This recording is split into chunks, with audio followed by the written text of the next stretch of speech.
Chapter 358.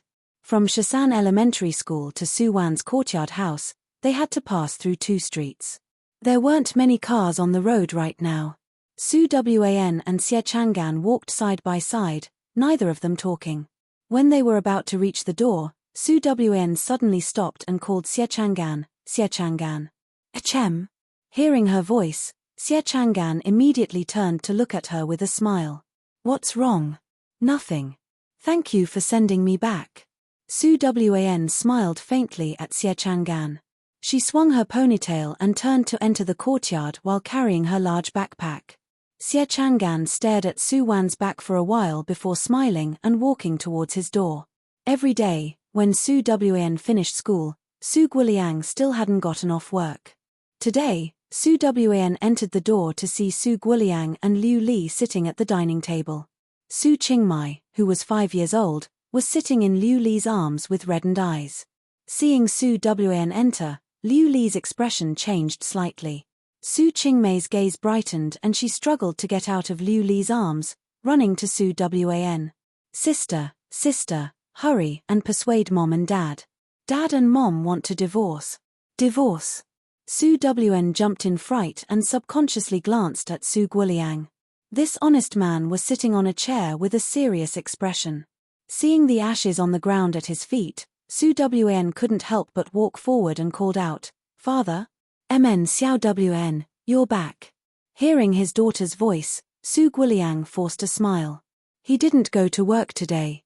In the morning, after calling the public phone booth to ask for leave, Su Guoliang rode his bicycle back home. Seeing Liu Li busy in the kitchen, Su Guoliang secretly went to the neighbor's house. Everyone in the courtyard knew about Su Guoliang's family situation, but people in this era didn't want to meddle in other people's business.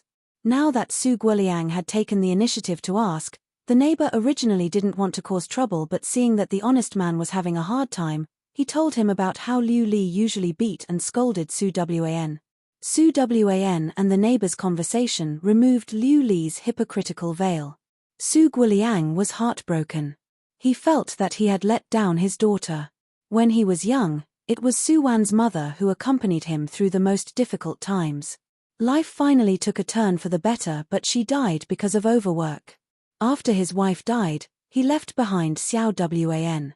This was Su Guoliang's sore spot. These years, his daughter didn't say anything and he was busy with work. He always thought that Liu Li would treat Su Wan like how she treated Su Qingmai. Unfortunately, reality proved that Su Guoliang was wrong. "Dad, do you really want to divorce Mom?" Su Wan had already put down her bag at this time, blinking her eyes fixedly at her father. "Yes." Su Guoliang nodded vigorously. "Su Guoliang, have you lost your conscience?" At this moment, Liu Li, who had been silent all this while, suddenly stood up with an unfriendly expression on her face. "Who has been helping you take care of this family for the past 6 years? I married you and became your slave. I gave birth to your children. Now that your conditions are good, you want to abandon me just because you say so? How could there be such a good thing in this world? Tomorrow, I'm going to your factory to find your director. I want everyone to judge for me." Liu Li. Su Guoliang's expression darkened hearing Liu Li's words. "Are you done? You've done a lot for this family and I'm grateful, but how did you treat my daughter? Do you want me to call all the neighbors to judge for you? You still want to go to my factory? Go. Go right now. Let's see who's going to lose face then." There was a saying that a rabbit would bite when it was cornered. The more honest a man was, the scarier he was when he got angry. As expected, Liu Li immediately became listless hearing Su Guoliang's words. She looked fierce, but in reality, she was just bluffing most of the time.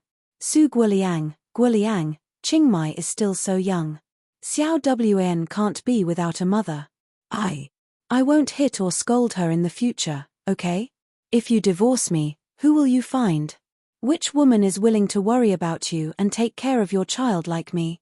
Seeing that Su Guoliang was determined, Liu Li immediately softened her tone. She turned around and grabbed Su Wan. Xiao Wan, don't be angry with your mother. Mother promises that she won't hit or scold you in the future. Persuade your father.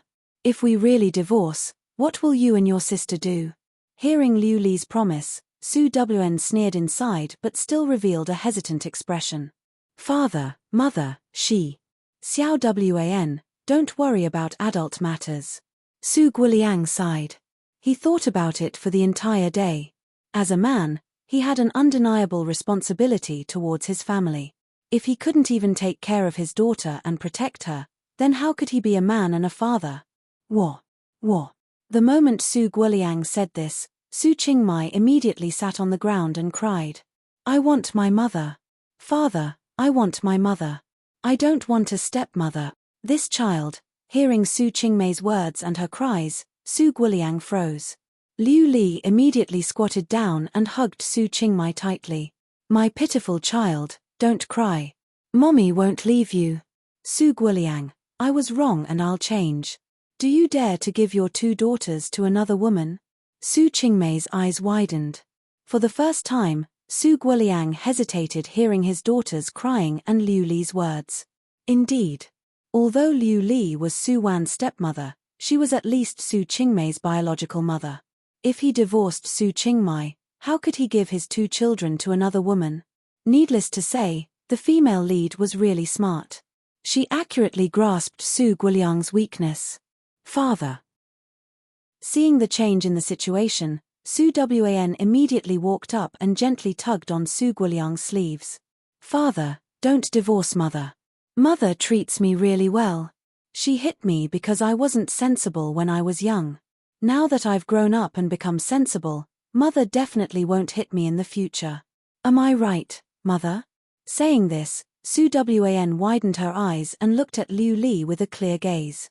Liu Li froze and then nodded furiously. Yes. Xiao Wan is the most obedient. Mother won't hit you. Sigh. Su Guoliang sighed. He silently turned around and walked back to his room. Seeing this, Liu Li finally heaved a sigh of relief while hugging her daughter. In this day and age, divorce was a huge matter for a woman. Furthermore, Liu Li truly liked Su Guoliang, an honest man. She knew that if she lost this man, she might not be able to meet a second Su Guoliang in this lifetime. Xiao Wan. Wiping Su Qingmei's tears, Liu Li immediately smiled at Su Wan. Xiao Wan, what do you want to eat tonight? Mother will cook for you. Let's eat ribs. Sister likes them. Su Wan looked at Liu Li innocently and murmured. Liu Li smiled. Okay, let's eat the ribs. After Liu Li went to the kitchen, Su Wan also returned to her room. Just as she put down her bag, Su Qingmei's small figure appeared in front of Su Wan. Sister. What's wrong? Su Wan picked up the stationery box while looking at Su Qingmei at the door. Sister, don't be angry at mother. She won't hit you in the future.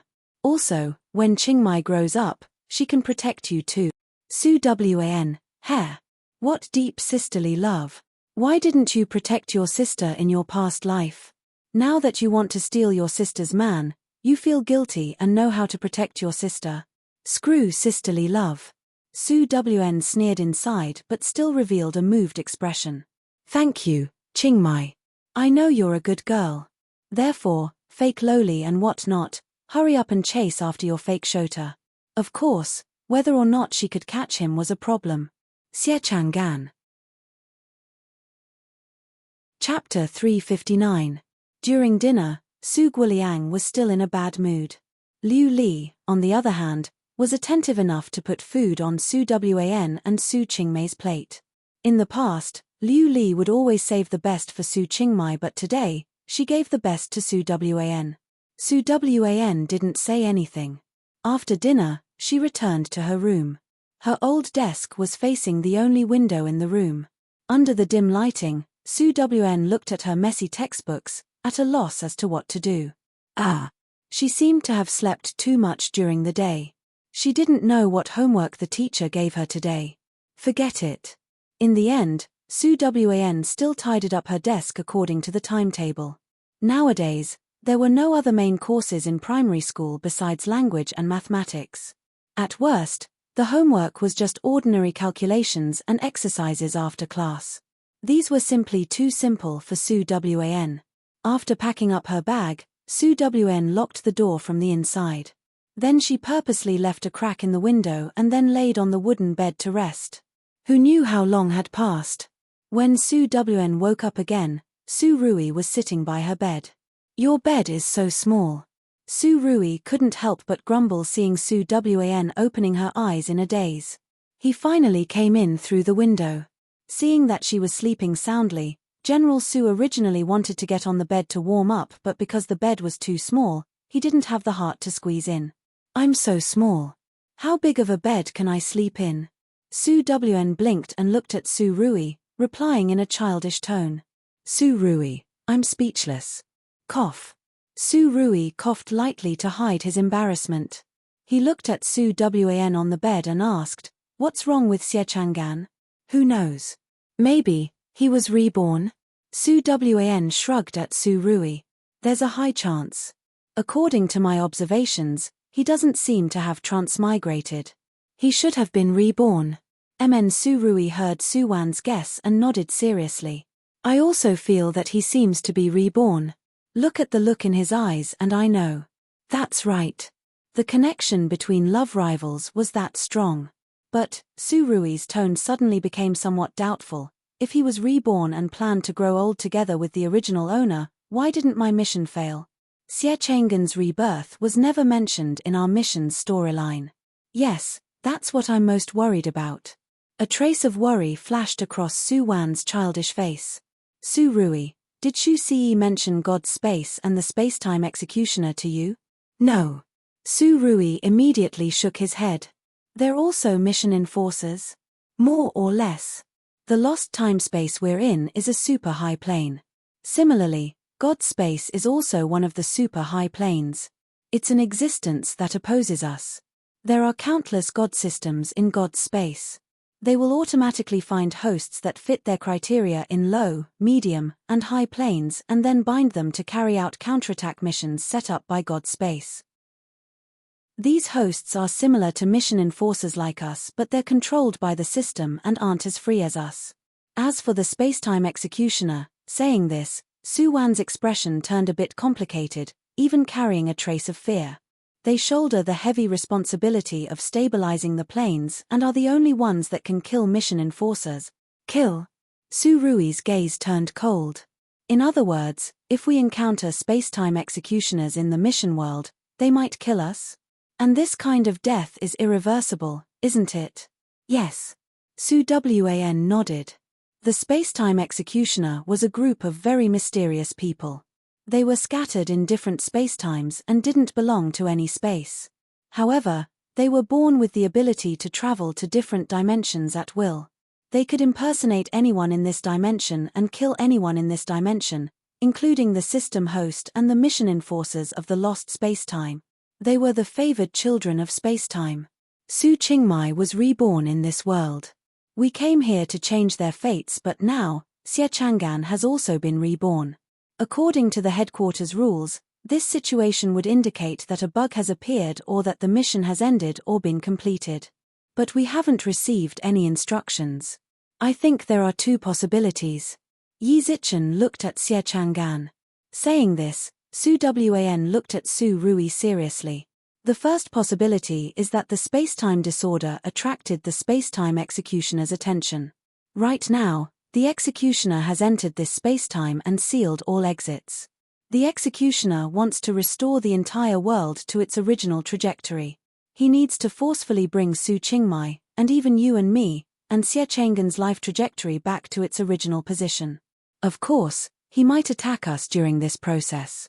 Of course, there's another possibility. Speaking of the second possibility, Su Wan's expression finally relaxed a bit.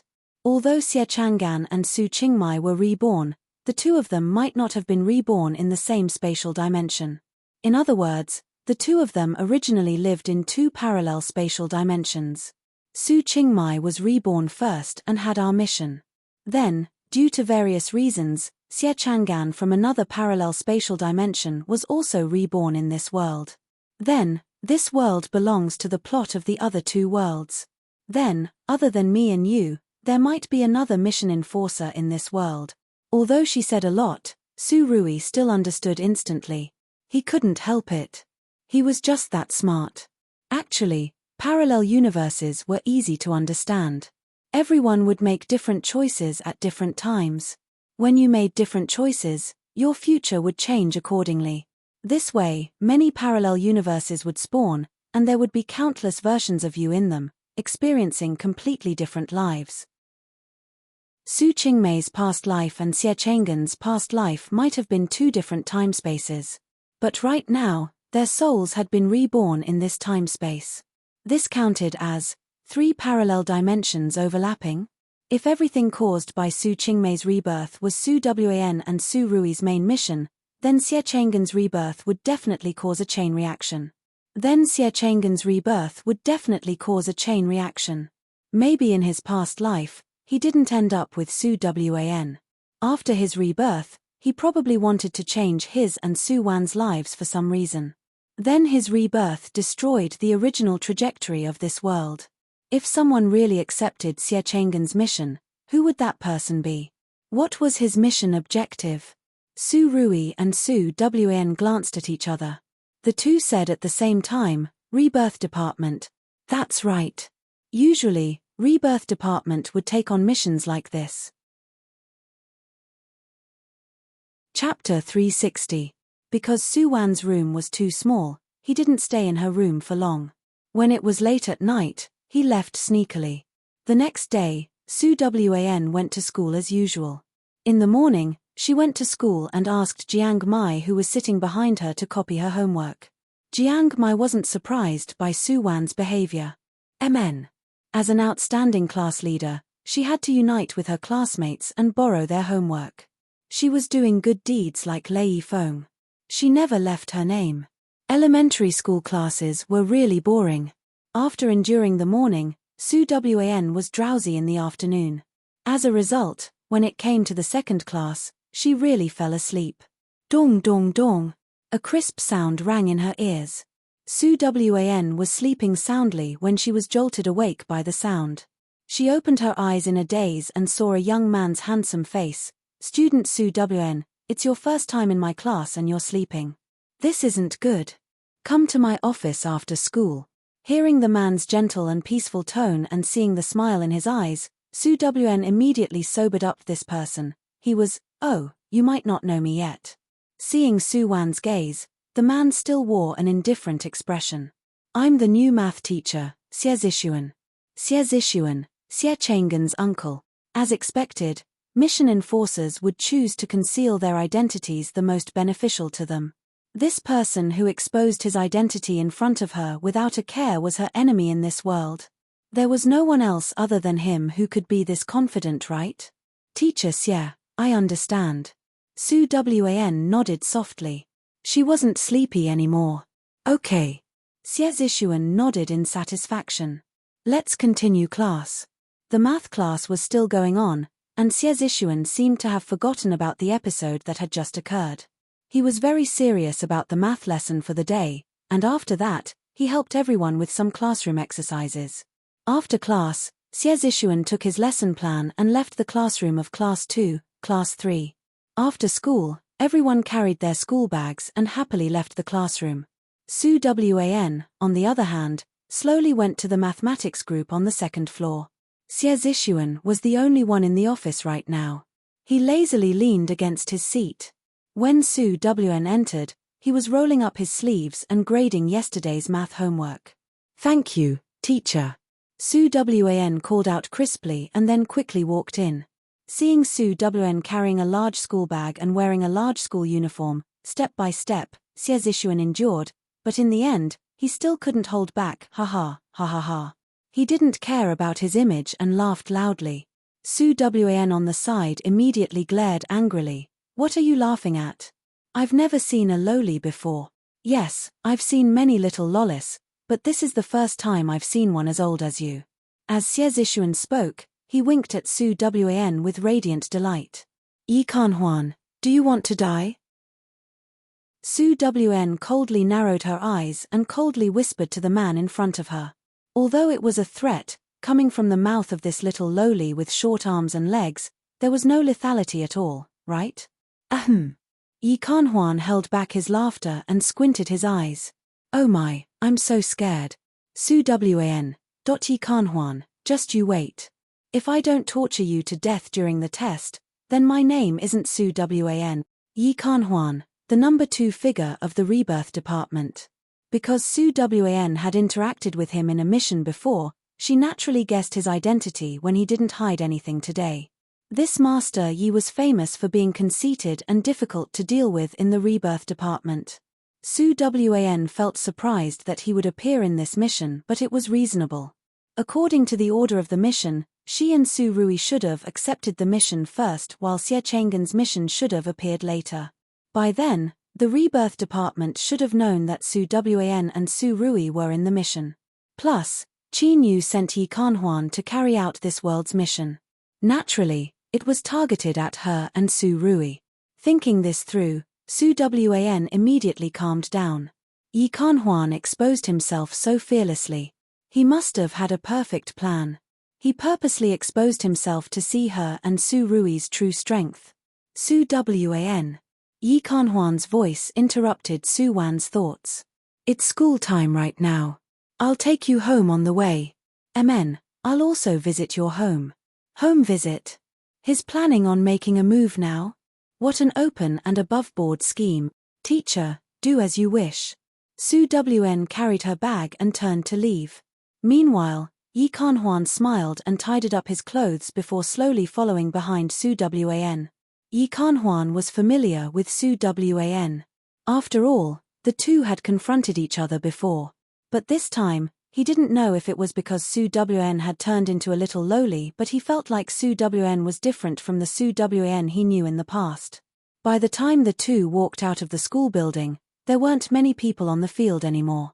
Su Wan immediately saw Su Rui, who was a bit impatient waiting outside the school gates. This time, Su Rui didn't ride his flashy mountain bike. He leaned against the school gates by himself. His handsome appearance and cold temperament immediately became everyone's focus. It was hard not to attract attention. Yi Kanhuan naturally also saw the blue-clothed youth outside the school gates. Su Rui, the newly promoted expert of the plane restoration department. According to reliable sources, he was Su Wan's lover. This time, the reason why Qin Yu sent Yi Kanhuan into this world wasn't to do a mission but to test Su Rui's strength. No one knew the true strength of this upstart because his points hadn't increased recently. Everyone suspected that he had been instructed by Shu Ce to hide his strength on purpose and weaken his presence. Was General Su really just helping his wife with a mission? Of course, other people didn't know this. When Yi Kanhuan looked at Su Rui also accurately captured Yi Kanhuan's aura. Then his computer's brain immediately flashed with Yi Kanhuan's information. Enemy of the rebirth department. The coldness in Su Rui's gaze disappeared. Xiao Wan. Seeing that Su Wan had already walked in front of him, Su Rui immediately opened his mouth and called out to her. He raised his hand and took the bag off her shoulder. I'll take you home.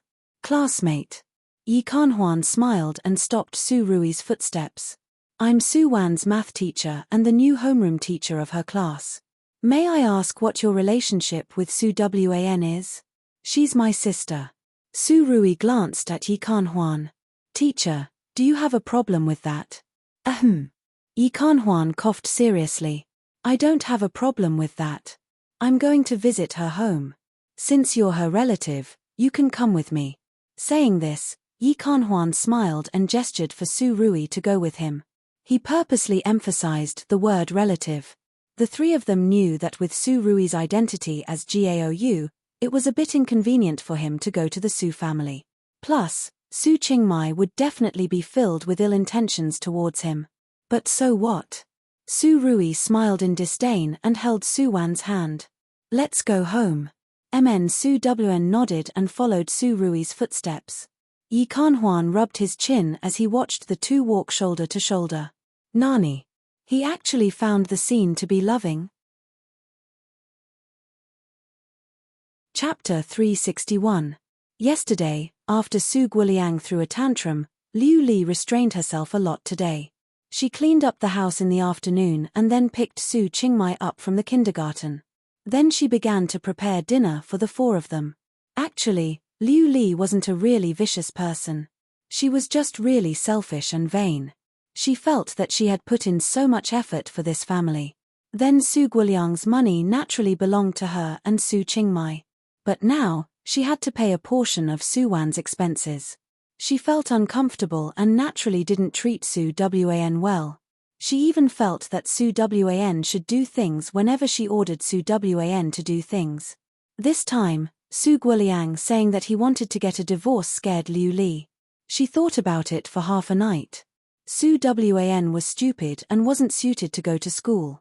Once she graduated from middle school, she should let her go out and work. In the future, she could find someone to marry and get a betrothal gift. It wasn't a loss.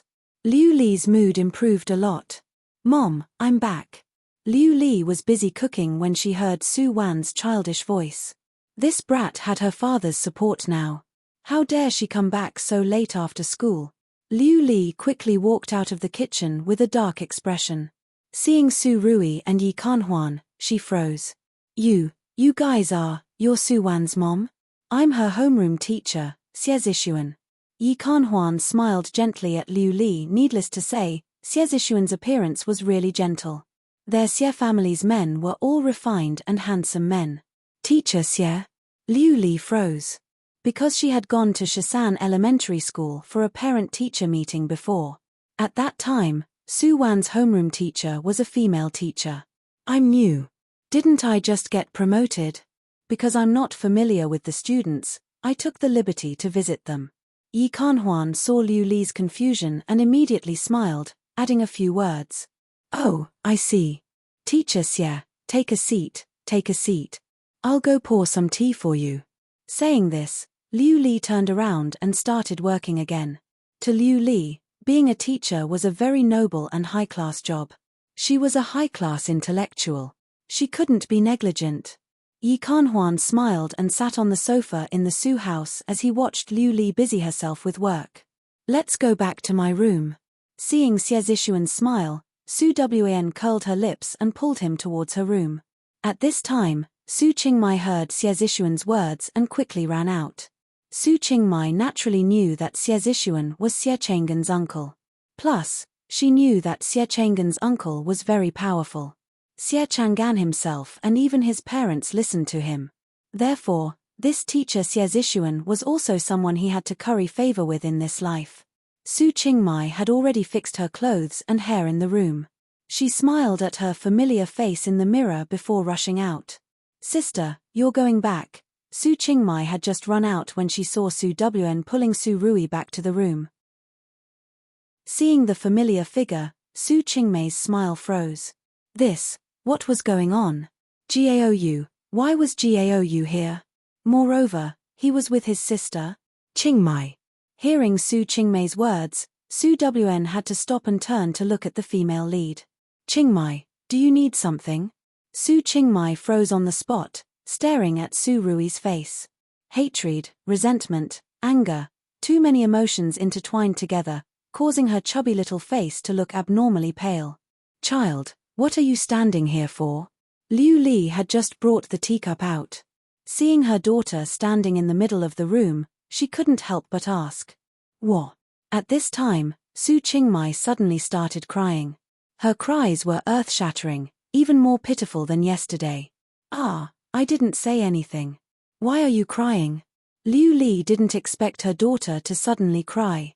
She awkwardly placed the teacup in front of Yi Kanhuan. "Teacher Xie, don't mind her. She's still young and doesn't understand. It's fine, it's fine. What's wrong with her?" Yi Kanhuan continued to smile warmly. He looked like he was watching a good show. Mother, I'm scared." Su Qingmai was shivering in Liu Li's arms. Mother, that big brother is so scary." "Big brother?" Liu Li thought of Su Rui who came in with Su Wan.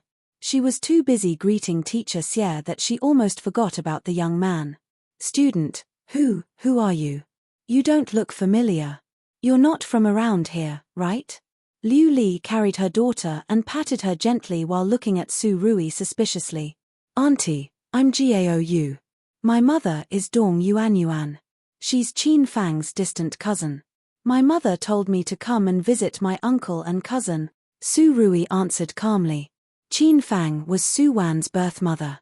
Qin Fang's relative? The suspicion in Liu Li's eyes deepened. She had never heard Su Guoliang mention Qin Fang's relatives from her parents' side of the family. Could they really be distant relatives? Uncle-in-law? Cousin?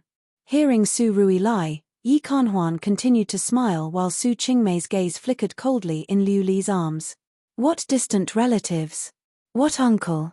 It was a complete lie. Gaou's mother, Dong Yuan, was the daughter of Suzhou City's Dong family. She only had one brother and he was a business tycoon in the capital. There was no way she was Qin Fang's relative. Just as Liu Li was doubting, there was the sound of a bicycle outside. Su Guoliang had come back from work. Guoliang, you're back. Why are you so early today? Hearing the sound, Liu Li immediately ran to the door with the child. Seeing the travel-worn Su Guoliang, she exclaimed, perfect timing. We have guests. Come in and see. There's a child saying that he's Qin Fang's distant cousin's son. He's in the room right now. Qin Fang's relative? Hearing Liu Li's words, Su Guoliang's expression changed slightly. He immediately rushed into the house. There were two strangers in the room. Su Guoliang's gaze landed on Su Rui after hearing Liu Li's words. You're our Fang's cousin's daughter? You're my uncle, right? I'm Gaou. Su Rui smiled faintly at Su Guoliang. Has my aunt mentioned my mother to you before? Of course, it's normal. My family moved to Sea City because of my father's work. We've been living in the capital in the past. Capital. A faraway place that people yearned for. Su Guoliang also hesitated when he heard Su Rui's words and saw his unwavering gaze. Su Guoliang really didn't know much about Qin Fang's maternal family. Ever since Qin Fang died, he gradually cut off contact with that branch. Someone from the capital? This was the first time Liu Li carefully examined Su Rui. Though he was wearing Shisan Hai's uniform, his handsome appearance and outstanding temperament were eye-catching. This child clearly came from a wealthy family. Someone like him wouldn't covet anything from their family. Who knows, he might even benefit from them after acknowledging them as relatives. Thinking of this, Liu Li's gaze turned passionate. You guys moved from the capital. I've never been to the capital before. Oh right, where are you guys staying right now? Is it far from our home? Su Rui smiled faintly. Auntie, I live in the government's compound. My father is working in the city's public security bureau right now. Government, city's public security bureau? Liu Li froze hearing his reply. Just how high of an official was that? Yi Kanhuan was speechless. Chapter 362. Su Guoliang furrowed his brows slightly while Liu Li looked at Su Rui fervently. Official? He was just an ordinary worker. He didn't dare to randomly recognize an official's relative. I've never heard our Fang say that she has a relative in the capital. Child, you didn't get it wrong, right? How could that be? Su Rui smiled and took out a photo from his pocket. It was a photo of two women. One was Gaou's mother, Dong Yuan, and the other was Su Wan's mother, Qin Fang. Su Guoliang was stunned when he saw the photo. Of course, he recognized his wife. Ah, Guoliang, he's from the capital. Does he need to lie to us? Liu Li had already confirmed Su Rui's identity. She immediately smiled and said, since you're all guests, I'll cook a few more dishes tonight. Let's all eat here. Teacher Xie, don't leave either. Su Qingmei started throwing a tantrum in Liu Li's arms again. Mom, I'm scared. I'm scared. Let him go, let him go. Child, what's wrong? Liu Li felt awkward hearing her daughter crying. Then she slapped Su Qingmei's back. Don't mess around. Saying this, Liu Li carried Su Qingmei into the room. Bang! The door was slammed shut by Liu Li. She placed Su Qingmei by the bed and looked at her seriously. You're not allowed to cry. What do you know? He's our family's benefactor. In the future, you have to call him Gaou. MN, cousin Gaou. Saying this, Liu Li wiped away the tears on Su Qingmei's face. Stay in the room right now. I'll let you out when you stop making a fuss. Su Qingmei's expression changed. Saying this, Liu Li quickly walked out of the room without looking at Su Qingmei's reaction. After Liu Li left, Su Qingmei's gaze turned complicated. Right. She was just a 5-year-old child. No one would believe her no matter what she said. Plus, why did Gaou appear here? This was completely different from her past life.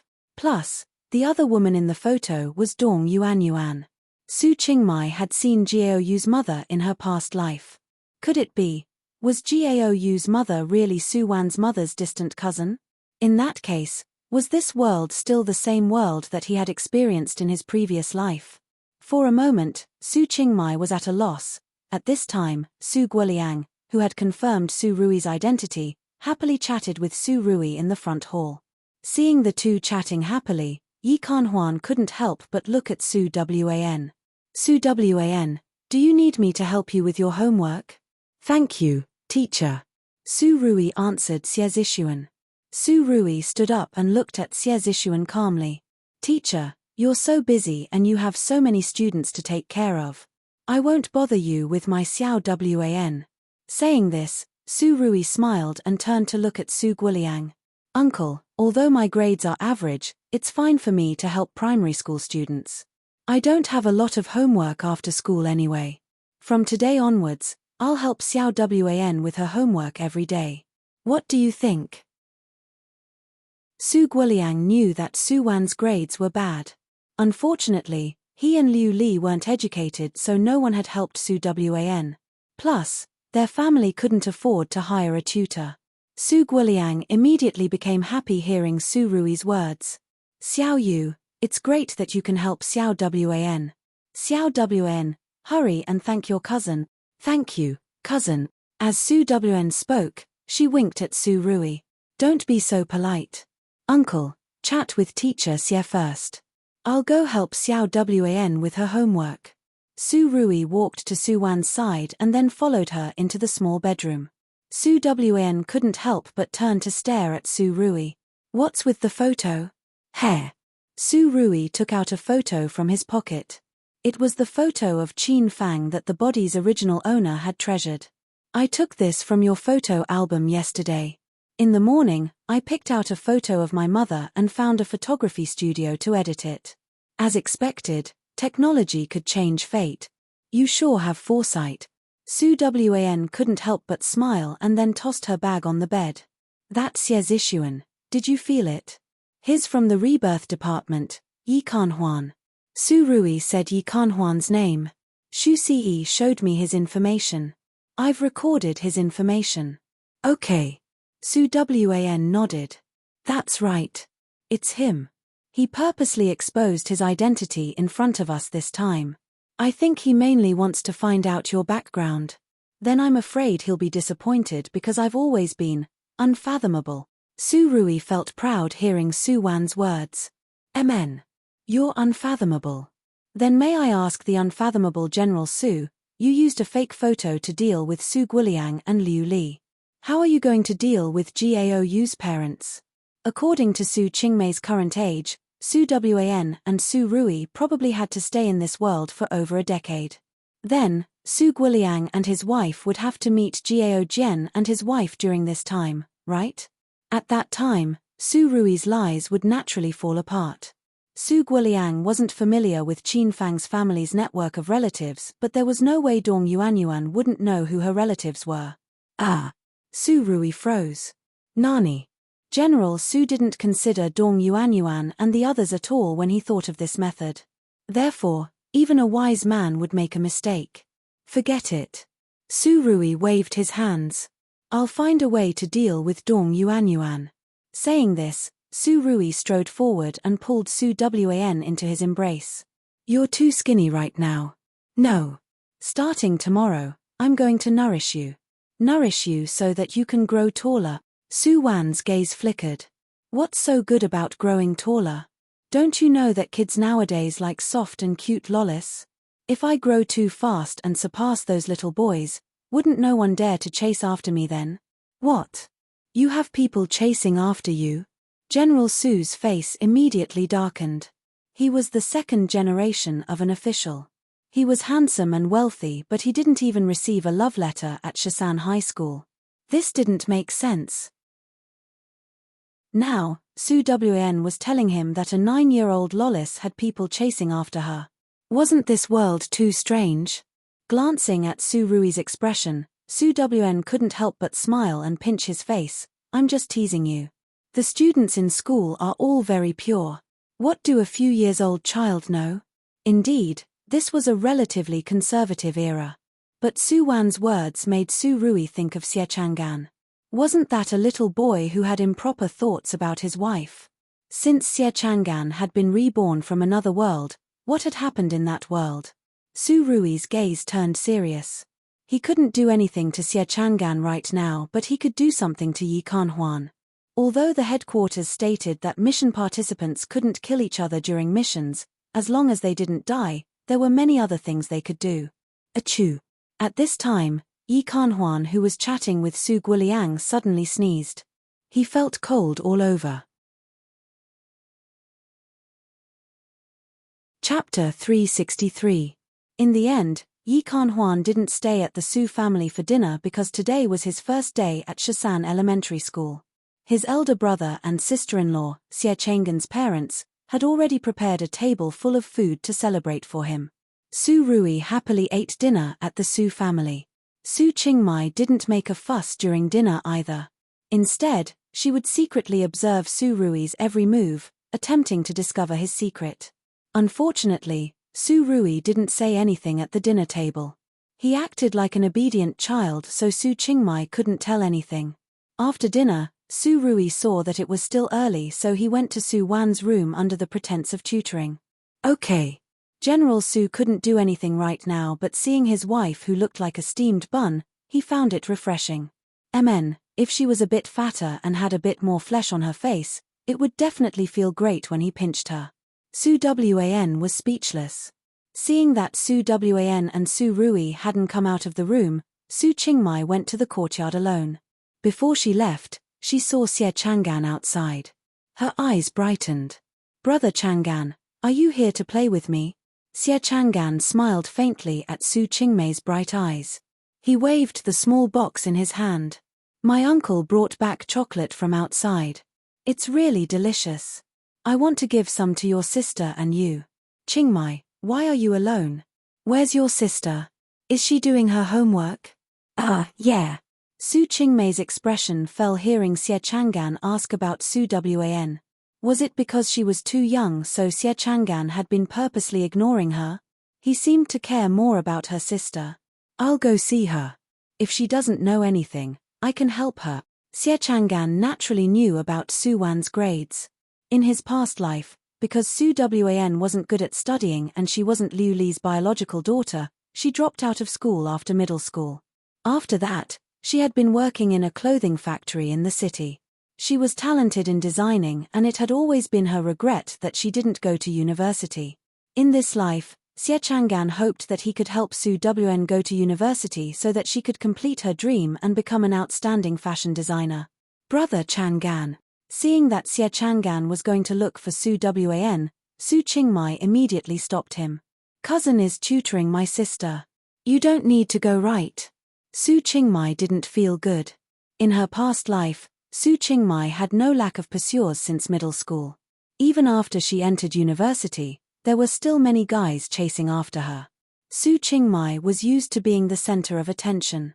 Now that she suddenly became a little brat, she had to watch everyone revolve around Su Wan. Su Qingmei felt really uncomfortable. Xie Zixuan was Su Wan's homeroom teacher. It was fine that he cared about her grades, but Gaou, that wastrel who didn't like to study, actually took the initiative to tutor her.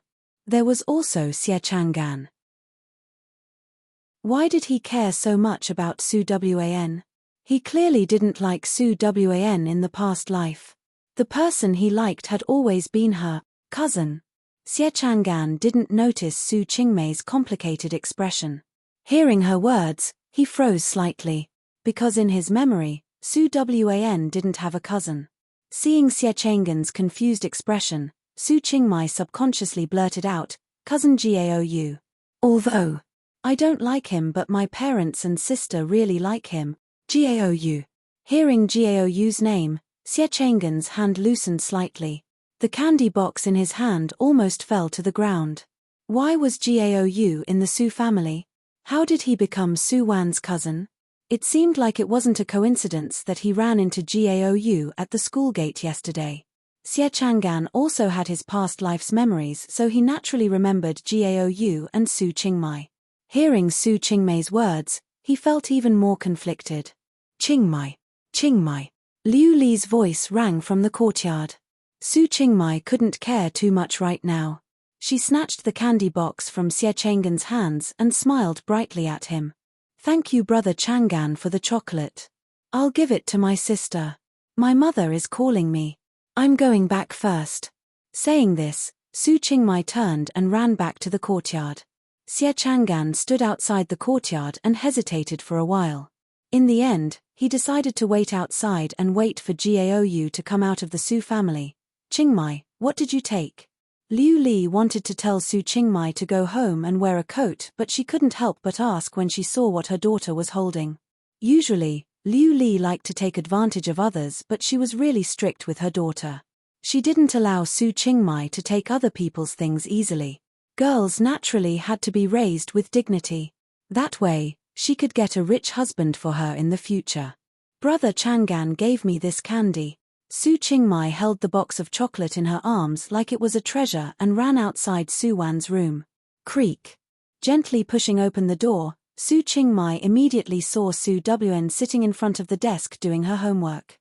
Su Rui was standing behind her right now, his hands supporting the desk in front of him. From the side, it looked like he had Su Wan's small body in front of him. The yellowish light illuminated the young man's side profile. Su Qingmei paused. She couldn't deny that Gao's appearance was off the charts. She had met so many men in her past life, but none were more handsome than Gao. However, Gao was too flirtatious and fickle. He would never be moved by any woman. He was a natural playboy. But at this moment, the scene in front of her made Su Qingmei's heart skip a beat. The young man's gaze was too gentle and tired. He looked at the person in front of him as if he was looking at the lover he had loved for many years. Crash. Su Qingmei froze and the box of candy in her hands fell to the ground. The sound startled the two in the room. Su Rui turned around carelessly and looked at Su Qingmei. "Qingmei, what's wrong?" Su Qingmei avoided Su Rui's gaze. She looked down at the box of candy on the ground and carefully opened it. Thankfully, the chocolate didn't shatter. Chocolate. At this time, Su Wan also turned around. Seeing the box of chocolate in Su Qingmei's hands, Su Wan blinked curiously. This didn't seem like something Su Guoliang and Liu Li would buy. "Sister, cousin, this chocolate is. Brother Chang'an gave me. Do you guys want to eat it?" As Su Qingmei said this, she passed the chocolate to Su Wan with sparkling eyes. At this moment, Su Qingmei told herself that she couldn't be fooled by Gao's outer appearance anymore. His gentleness and single-mindedness were all lies. He wouldn't give up the entire forest for a woman. This wasn't his style. Men like Xie Chang'an were hard to come by in this world. She had to grab hold of him and not miss him. Even if she had to play some tricks, she had to be with Xie Chang'an. As expected, the chocolate was from Xie Chang'an. Hearing Su Qingmei's words, Su Wan smiled faintly. "Since Xie Chang'an gave it to you, you can eat it." "I won't eat it. It's too sweet." "Who's Xie Chang'an?" "He's really generous." Su Rui smiled and asked, seeing that Su Wan rejected Su Qingmei. The box of chocolate was definitely expensive, but this brat was willing to part with it. "Brother Chang'an is our neighbor. He's the best person in the world. I'm going to be his wife when I grow up." Hearing Su Rui's words, Su Qingmei lifted her head and said in a childish voice. This sounded like a child's words, but in reality, Su Qingmai said this specifically for Su Wan. Su Wan was speechless. Chapter 364. By the time Su Rui left Dong Yuanyuan's house, it was already dark. But he wasn't in a hurry because Jiao Jian was usually very busy with work. Working overtime was a common occurrence. Recently, because he became obedient, Dong Yuanyuan was also at ease with him. She would often find a few other sisters to go out to eat and play mahjong. She would also return home very late. Jiao. What Su Rui didn't expect was that Xie Chang'an stopped him the moment he exited the courtyard house. The 10-year-old Xie Chang'an's height didn't even reach Su Rui's chest. He lifted his head and looked at Su Rui seriously. Jiao, I have something to say to you. Chem. Su Rui curled his lips and smiled ambiguously at the kid. You know me. Not only do I know you, but I also know a lot about your family, including Dong family and your father. Xie Chang'an's gaze was complicated and deep. His childish face carried a maturity that didn't match his age. Oh! Su Rui couldn't help but gaze at Xie Chang'an's words. He crossed his arms and looked at the male lead with interest. You're not threatening me, are you? Su Rui said as he slowly walked over to Xie Chang'an. You're pretty interesting. What do you want to do? Tell me. I want you to stay away from the Su family. Don't provoke them for the rest of your life. Under Su Rui's playful gaze, Xie Chang'an's tone was still serious. Maybe you think that I'm just a kid and my words don't carry much weight, but I'm advising you to believe me. Oh, Su Rui purposely dragged out his words. Then he bent down and whispered in Xie Chang'an's ears, I believe you know a lot, but I also know about you, Xie Chang'an. Hearing Su Rui call out his name, Xie Chang'an's gaze finally changed. Seeing that Xie Chang'an was finally a bit flustered, Su Rui chuckled in satisfaction. In this life, Su Wan is mine. If you want to fight with me, I'll accompany you anytime. There's no point in talking about other things. If you're a man, then fight for real. In this life, could it be that Jiao was one as well? Xie Chang'an was really stunned this time. His mind was blank. When he came back to his senses, he found that Jiao's figure had already disappeared into the night. Xie Chang'an stood in place, not moving for a long time. Xie Chang'an understood Su Rui's words, but he didn't understand at all. After all, in his past life, Jiao and Su Wan didn't have any direct contact. The only connection between the two was because of Jiao and Su Qingmai, causing Su Wan to have a miscarriage and worsening her health. Why would Jiao treat Su Wan? Xie Chang'an couldn't figure it out. He sighed. Since he couldn't figure it out, he simply stopped thinking about it. Since there was such a thing as rebirth in this world that was beyond the scope of science, what else couldn't happen? Jiao was right. This life should be a brand new beginning.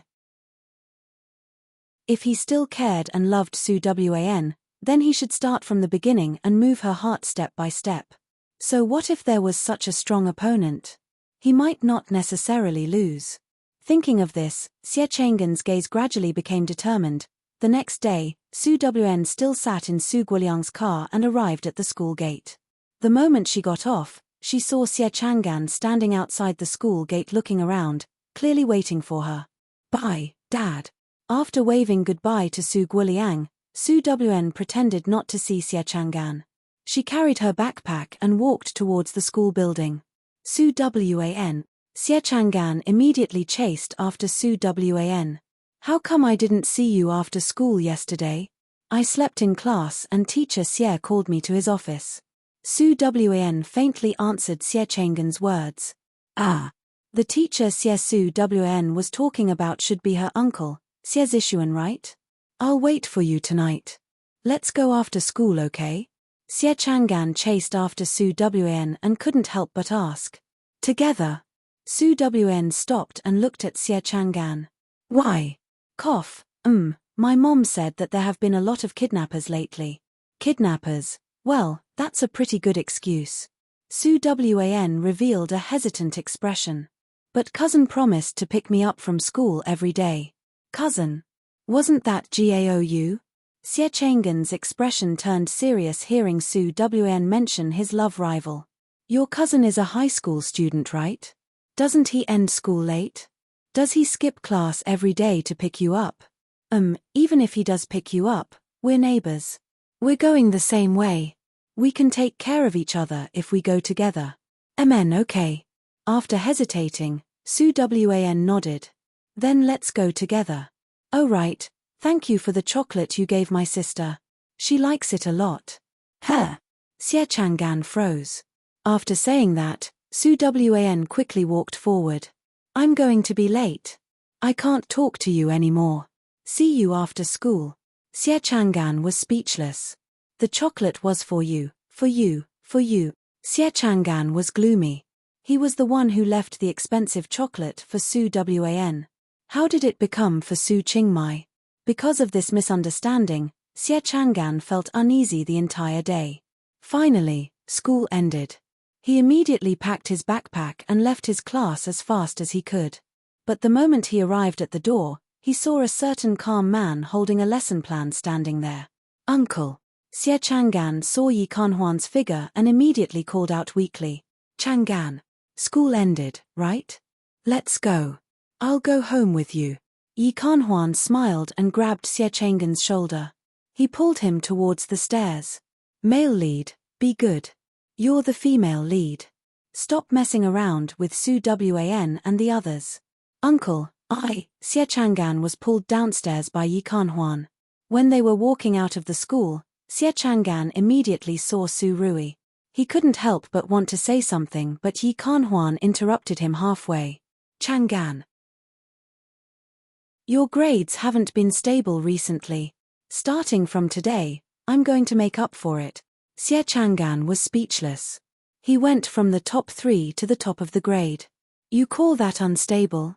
Can you tell me what stability is?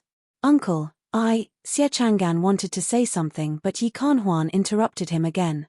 Chang'an, the city is going to be holding the Olympic math competition. I think you have a chance of getting a good ranking. So during this time, don't get distracted and don't play around. I'll be monitoring you. Xie Chang'an was speechless. Therefore, the pitiful male lead was taken away by Yi Kanhuan right under Su Rui's eyes.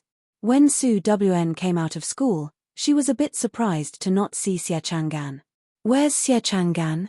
Su Wan glanced at Su Rui and couldn't help but ask. His uncle took him away. Su Rui shrugged and then patted the back seat of his bicycle. Come, little lowly. Brother will take you for a ride. In order to take Su Wan, Su Rui specially switched to a permanent bicycle with a back seat. Su Wan looked at the brand new bicycle and then at the smiling Su Rui. You want to dismiss me with a bicycle? But I like it. Let's go. Let's go. Chapter 365. Because Su Rui often picked up Su Wan from school, he naturally became familiar with the people in the Seheyuan after a long time. Because his family's conditions were good, Su Rui would buy a lot of candy and biscuits to bring to the children in the Seheyuan every few days. The neighbors in the courtyard also gradually knew that the Su family had a very rich relative. Though she was Qin Fang's relative, Liu Li felt like she had a lot of face. Especially after Su Rui brought a bottle of perfume from Hong Kong for her, Liu Li became even more enthusiastic towards Su Rui. Her attitude towards Su Wan kept getting better and better. Seeing that his family was finally harmonious, Su Guoliang also let out a sigh of relief in his heart. Only Su Qingmai was unhappy. In her past life, Gao Yu had harmed her too badly. She couldn't convince herself to peacefully get along with Gao Yu. Therefore, as long as Su Rui came to the Su family, Su Qingmai would think of a way to avoid him and go to the courtyard or the streets to play by herself. Su Qingmai really wanted to find Xie Chang'an, but for some reason, Xie Chang'an hadn't left the house recently. Su Qingmai didn't dare to rashly go to the Xie family. She could only wander back and forth in front of Xie family's courtyard. Hi. At this time, a handsome man suddenly walked out of the courtyard. He smiled and greeted Su Qingmai.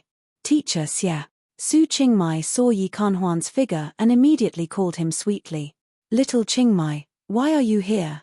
Yi Kanhuan looked at Su Qingmei's small figure and asked gently, "Do you want to find brother Chang'an to play with?" Su Qingmei immediately nodded. "I haven't seen brother Chang'an for a few days. Is he sick? I'm really worried about him." "Ah, you're such a good child." Yi Kanhuan patted the female lead's head.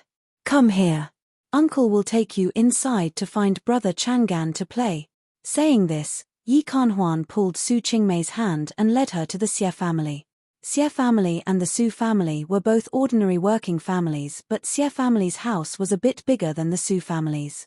Xie Chang'an's room was also very spacious.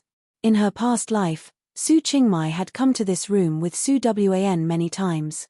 But this was the first time she came to Xie Chang'an's room. At this time, Xie Chang'an had just finished the math questions Yi Kanhuan left for him.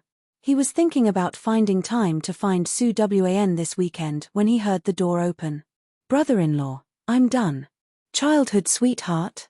At first, Xie Chang'an thought it was Yi Kanhuan. But when he looked up, he saw little Su Qingmei. She blinked her clear and charming eyes, timidly standing at his door. "Qingmei, why are you here?" Seeing Su Qingmei, Xie Chang'an's gaze brightened. "Did your sister bring you here? Where is Su Wan?" Su Wan hearing Xie Chang'an asking about Su Wan, Su Qingmei's gaze darkened. Then she couldn't help but smile. "Brother Chang'an wants to find my sister." Big sister and cousin are doing homework in the room. They have to do it for a long time every day. I don't even have time to play with big sister. Cousin is the worst. Gao again, Xie Chang'an pursed his lips. "Tomorrow is the weekend. My uncle is taking me to the park to play. Do you and your sister want to go?" Sure. I love boating in the park." Su Qingmei clapped her hands happily hearing Xie Chang'an's words. "Okay, then it's settled. Tomorrow morning at 8, I'll wait for you guys outside your house." Xie Chang'an couldn't help but reveal a smile seeing that Su Qingmei agreed. But the next day, when Xie Chang'an and Yi Kanhuan came to the Su family's courtyard, Su Rui and Song Yang were already waiting there. "Gao, isn't that the Shota from the other day?" Song Yang's memory had always been good. Seeing Xie Chang'an's figure, he immediately moved closer to Su Rui and chuckled. "No wonder you didn't want to play ball with me and insisted on going to the park. You're such a good brother, right? You want to protect him 24/7. Su Rui was speechless. If possible, General Su didn't mind protecting him 24/7. Really? Not long later, Su Wan and Su Qingmei came out. It was said that girls loved to be beautiful. Even lollies who were only a few years old would dress up before going out to play. But, seeing the big red flower on Su Wan's head, Su Rui's lips twitched. "Su Wan, you're doing this on purpose, right?" "Ah."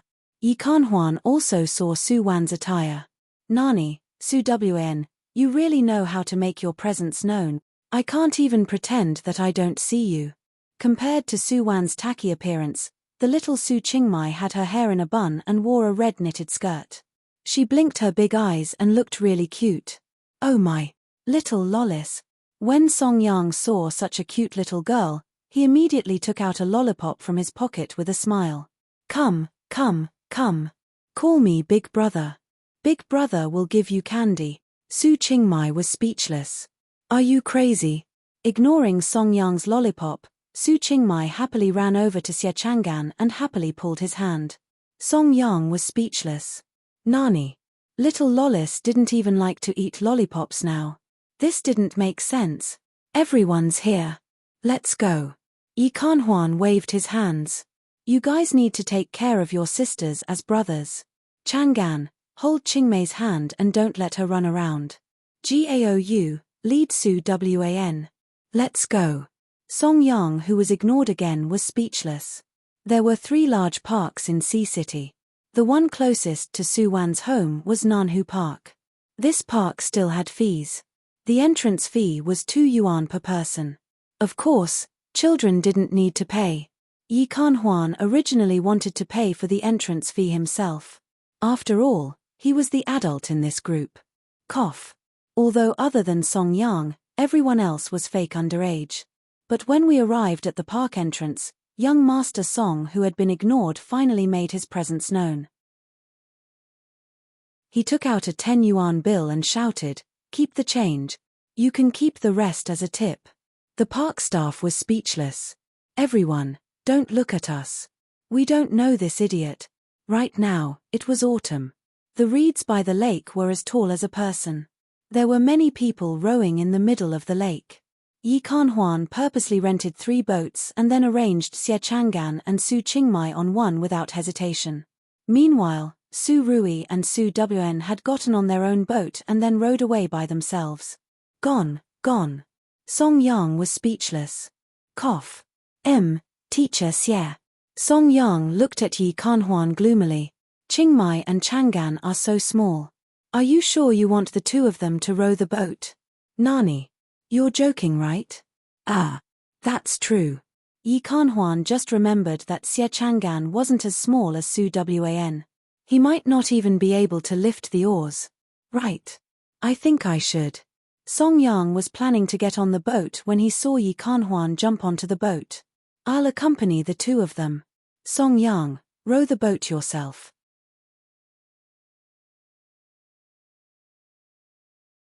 Chapter 366. The autumn breeze blew gently on the surface of the lake. Su Rui rowed the boat to the center of the lake and then stopped the boat. He comfortably stretched his legs and patted his knees. "Come, wife, lie here." Su Wen smiled and laid on Su Rui's legs. After coming to this world, due to her age, Su Wan didn't have time to come out. This was her first time coming out to play. Although there was a large group of people, at least right now, there was only her and Su Rui here. "Su Rui, do you know? When I was young, I really envied those children who had families to play with them. I'm really envious. No, I should say that I'm really jealous of them." Su Wen narrowed her eyes and looked at the azure sky. The sky in this era was really blue. Even the air was especially fresh. When she was young, hearing Su Wan's words, Su Rui raised his hand and caressed her black hair with his slender fingers. "Su Wan, can you tell me about your childhood?" Other than knowing that she came from a collapsed plane, Su Rui knew nothing else about her past. "When I was young," Su Wan blinked. "Other than studying, my childhood was all about learning. I learned all kinds of etiquette, musical instruments, dance, and all kinds of financial knowledge. As for me, I should be a top student, right?" Saying this, Su Wan couldn't help but smile to herself. Her parents' coldness and the family's infighting. Her childhood was dull and cold. "I'm not a child that was blessed by others." Su Wan's gaze gradually turned sorrowful. She had never told anyone about her past. Other than Shu Ce, no one knew about her past. "How should I put it?" Su Wan sighed. "My mother is the evil supporting female character in other people's eyes. She's the eldest miss of the Qin family. She was engaged to my father since she was young, but she wasn't the person my father liked. But in the end, for the family's benefits, the 2 still got together and even had me. The year I was born, my father's lover also had a child. She was born a month before me. Her name is Su Yu. Su Yu, that world's real female lead. They were sisters. They had almost the same appearance, but their lives were as different as heaven and earth. After my mother found out about Suer's existence, she immediately paid someone to send her away. After losing her daughter, my father's true love fell ill, and soon passed away. Because of this, my father and my mother had been in a cold war for many years, and my father didn't like my existence. Similarly, because I'm not a boy, my mother doesn't like me. She worked so hard to get pregnant, but in the end, she only gave birth to a useless daughter. Do you think she'll treat me well?" "Wife," hearing Su Wan's words, Su Rui lowered his head and bent down, pressing his forehead against Su Wan's forehead. "Don't say it, don't think about it. It's all in the past, in the past." He didn't want to listen anymore. He didn't even dare to. How much had his beloved wife suffered in the past? How many tears had he shed? As long as he thought of this, Su Rui's heart would ache unbearably. He knew that everything Su Wan said was definitely the most insignificant thing in her life. She had even more bitter and painful things buried in the bottom of her heart. It's in the past. Su Wan took a deep breath and blinked, quietly looking at Su Rui's face. Yeah, it's all in the past. No matter if it was Su Yu, Qin Qing, Xing Yi, or Li Fei, they didn't exist anymore. The only person who could witness and participate in her past was Xu Ce. Xu Ce. Su Wan hadn't thought of that man's name in a long time. While the two of them were silent, Song Yang had already rowed the boat and rushed over. Su Rui was speechless. You're blind. Bringing you out was the biggest mistake I made today, no one else. Gaou, Gaou. Song Yang saw Su Rui's figure from afar and immediately rowed towards him with all his might. But as he rowed, his boat automatically changed direction and kept going in circles. Song Yang was speechless. Damn. Did I run into a wall or something? Wait, what's going on? Song Yang's face paled. Seeing Su Rui nearby, he put down the oars and lifted his arms, shouting, Gaou, Gaou. Hurry and come over. Ah. Su Rui and Su Wan also noticed Song Yang's strangeness, but they didn't move. They even turned around, pretending not to hear Song Yang's shout. Water controller, Yi Kanhuan. This was Yi Kanhuan's cheat. Su Rui had seen Yi Kanhuan's information before, so he naturally knew what his ability was. Song Yang, are you okay? Yi Kanhuan asked loudly from the other boat. Song Yang was so emotional he was about to cry hearing Yi Kanhuan's voice. Teacher Xie, I don't know what's wrong either. I just can't move the boat. Don't worry. Let me take a look. Not long later, Yi Kanhuan rowed the boat to Song Yang's side. Then he got up and jumped onto Song Yang's boat. The boat shook violently. Song Yang's heart jumped along with it. Luckily, Yi Kanhuan quickly stabilized the boat. Okay, it's okay. Yi Kanhuan smiled at Song Yang and then glanced at Xie Chang'an and Su Qingmai. Chang'an, look after Qingmai. Uncle will help brother Song Yang fix his boat first. Oh. Xie Chang'an nodded hearing Yi Kanhuan's voice. Actually, he could row the boat himself. Plus, Xie Chang'an was a good swimmer, so he wasn't worried about any accidents happening. In order to create an opportunity for the male and female leads, Yi Kanhuan is trying his best. Su Rui looked at the situation and couldn't help but mutter to Su Wan. This is just the beginning. Yi Kanhuan has no bottom line. You'll find out how much of a scam he is in the future. Su Wan couldn't help but ridicule Su Rui.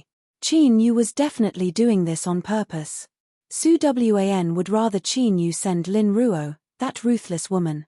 It was better than Yi Kanhuan, who had no morals. Su Qingmai was only 5 right now. All Yi Kanhuan could do was create more opportunities for her to interact with Xie Chang'an. Then what about when she was 15? Without a doubt, Yi Kanhuan would throw Su Qingmai onto Xie Chang'an's bed. Su Wan sighed. There hadn't been any notifications from the mission. This meant that the future was unpredictable. Yi Kanhuan's method had a high possibility of success. After all, although Xie Chang'an didn't love Su Qingmai in his past life, he didn't hate her either. If Su Qingmai grasped it well in this life and Yi Kanhuan was assisting her, the chances of the two of them being together was very high. Of course, if Su Wan made a move now, she could easily take back Xie Chang'an, who had his past life's memories from Su Qingmai. But Su Wan didn't want to use hypocritical feelings to hurt others anymore. In the past, she was blinded by hatred. That was why she coldly used innocent people's feelings. Actually, what difference was there between her and Xu Ce? For her own mission, she didn't hesitate to trample on other people's feelings and ruin their sincerity. She didn't want to be a mission enforcer like this anymore. Actually, Xie Chang'an didn't do anything wrong. He really was a good man. Even if he was reborn, he deserved to have a good woman. As for Su Qingmai, Su Wan couldn't help but look at Su Qingmai, who was leaning against Xie Chang'an and smiling brightly. A leopard couldn't change its spots. Su Wan didn't believe that Su Qingmai's personality would completely change if she was reborn.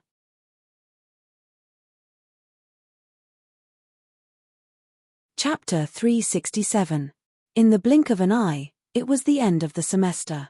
In order to not attract too much attention, Su Wan only went from the bottom of the class to the middle of the class during the final exam. This was her best result ever. During the parent-teacher conference, Yi Kanhuan even smiled and praised Su Wan and Liu Li, who came to attend the parent-teacher conference. Su Wan has improved a lot. Of course, this has to do with her hard work and her parents' supervision. Hearing Yi Kanhuan speak confidently on the podium and seeing Liu Li's beaming smile, Su Wan just wanted to say that she did work hard. She worked hard every day. Sleep. This was the first time Liu Li didn't arrange chores for Su Wan during the winter break. Instead, she smiled and asked if she wanted to sign up for a special class during the break. Su Wan naturally shook her head and refused. Nani? The homework in class already made her speechless. How big of a heart was she? She wanted to sign up for an extracurricular class. She refused. She firmly refused. High school classes had always been tight. After Su Wan's break, Su Rui would only come to the Su family every few days because he was too busy. At the end of the year, Su Rui finally had his winter break, but Dong Yuanyuan wanted to bring him back to the Dong family in the capital. Because he knew that he had to stay in this world for over a decade, he naturally had to get along well with his family. Su Rui didn't want Gaoyu's parents to notice their son's abnormality. Therefore, he obediently packed his clothes and booked a plane ticket back to the capital. Before leaving Sea City, Su Rui went to see Su Wan again. This time, he bought a bunch of gifts and gave all of his pocket money to Su Wan. He was really afraid that Liu Li wouldn't treat Su Wan well and take her man's money. Seeing Su Rui's reluctant expression, Su Wan couldn't help but pull his hand. A month will pass quickly. We need to get used to life in this world. You'll be in the 3rd year of high school next year. When you go to university, we might still be separated. But 4 years will pass very quickly, really. 4 years. Su Rui never thought that he and Su Wan would be separated in a mission world. In the 2nd year, because he was in the 3rd year of high school, Su Rui came to the Su family less and less often. However, he would often buy things for Su Guoliang and Liu Li. Su Rui even used his family's connections to find Su Guoliang's work unit and had the leader of the unit prioritize the Su family when distributing housing. In the year of Su Rui's college entrance examination, Su Guoliang's family also moved to a new house. After moving out of the courtyard house and moving into the staff's family building, Liu Li straightened her back even more. Her attitude towards Su Wan had taken a 180-degree turn. She knew how Su Rui treated Su Wan. With such a capable and wealthy relative, she naturally had to grab hold of him. Putting aside the fact that Su Wan called her mother, as long as they had a wealthy life, Liu Li wouldn't hesitate to call Su Wan mom even if you told her to. Seeing that Su Wan's family was far away from the Xie family, Su Rui could finally take the college entrance exam in peace. According to Dong Yuanyuan and Gao Jian, Su Rui applied for the capital's university. With his grades, he should be able to get in. On the day of the graduation party, Song Yang hugged Su Rui and didn't let go. His snot and tears covered Su Rui's body. Thankfully, there didn't seem to be fujoshis in this era. Therefore, the male and female students in the class just smiled understandingly at Song Yang's melancholy. Only Su Rui knew what Song Yang was thinking. Master Gao who could defeat 100 people left. How could Master Song continue to act cool? How old are you? Why are you crying? Isn't it just the capital's university? If you can't get in, your father will pay for you to go. The capital's my territory. I'll continue to act cool and bring you flying. Su Rui patted Song Yang's shoulder proudly. Song Yang, right. Why didn't I think of that? Then it's decided. Therefore, because of Su Rui's words, passerby Song Yang's fate in this world changed. When the party ended, many people were reluctant to leave. Countless female students stuffed love letters into Su Rui's arms. Su Rui was speechless. General Su, who felt like no one was pursuing him, received countless love letters on graduation day. He didn't feel good. Gaou, I like you. A drunk girl confessed loudly under the influence of alcohol. The others jeered as they waited for the brainiac's reaction. Gao was a legend in Shasan High School. He studied well, came from a good family, and was handsome. He was a typical tall, rich, and handsome scholar. All the boys in Shasan High School added together couldn't compare to Gao. Because he was too aloof and perfect, no girl dared to confess in front of him. No one dared to make a move on this aloof Adonis. Thankfully, now that he graduated, he could finally shout out his thoughts. Under everyone's expectations, under the girl's sparkling gaze, Su Rui just faintly smiled. I already have someone I like. Crack. This was the sound of countless hearts shattering. Ah. The girl who finally mustered up the courage to confess immediately cried. She thought that she was the prettiest girl in Shasan High School. Why didn't Gao like her? Who was better than her? I don't believe you. Under the influence of alcohol, she couldn't help but take a few steps forward and stare at Su Rui. You can reject me but don't lie to me like this. How did Gao have a girlfriend? No one in Shasan High School had ever seen him get close to any girl. The only person who hung out with him was Song Yang, and Song Yang had a big mouth. If Gao really had a girlfriend, he would definitely make it known to the whole world. Su Rui curled his lips seeing the girl's disbelieving gaze. Yang, you're called Yang Ning, right? If you don't believe me, I'll take you to see her tomorrow. Okay. Yang Ning immediately agreed to Su Rui's words. She really wanted to see which school's beauty snatched away her sweetheart. I'm going too. Song Yang couldn't help but pat Su Rui's shoulder. Gao, you're good. You hid your wife so well. Do you think I can steal her from you? The next day, Su Rui seriously called Yang Ning. At this time, Yang Ning, who had already sobered up, was regretting her rash actions yesterday. When she received Su Rui's call, she was already embarrassed to death. But thinking that she could see Gao's girlfriend, she clenched her teeth and finally agreed. Yang Ning found her most beautiful dress at home and went to the hairdresser downstairs to get it styled. Only then did she leave confidently. Even if she couldn't make Gao like her, at least she couldn't lose face in front of her love rival. Yang Ning saw Su Rui and Song Yang right away when she arrived at the agreed place. Hi. She waved at the two awkwardly. Song Yang's gaze brightened seeing Yang Ning's fashionable and beautiful outfit. I didn't expect our class beauty to be so beautiful when she's dressed up. Gao, do you regret it? Su Rui glanced at Song Yang but didn't say anything. Let's go. Saying this, Su Rui walked forward alone. Not long later, the three of them arrived outside Shasan Elementary School. It was the end of school right now.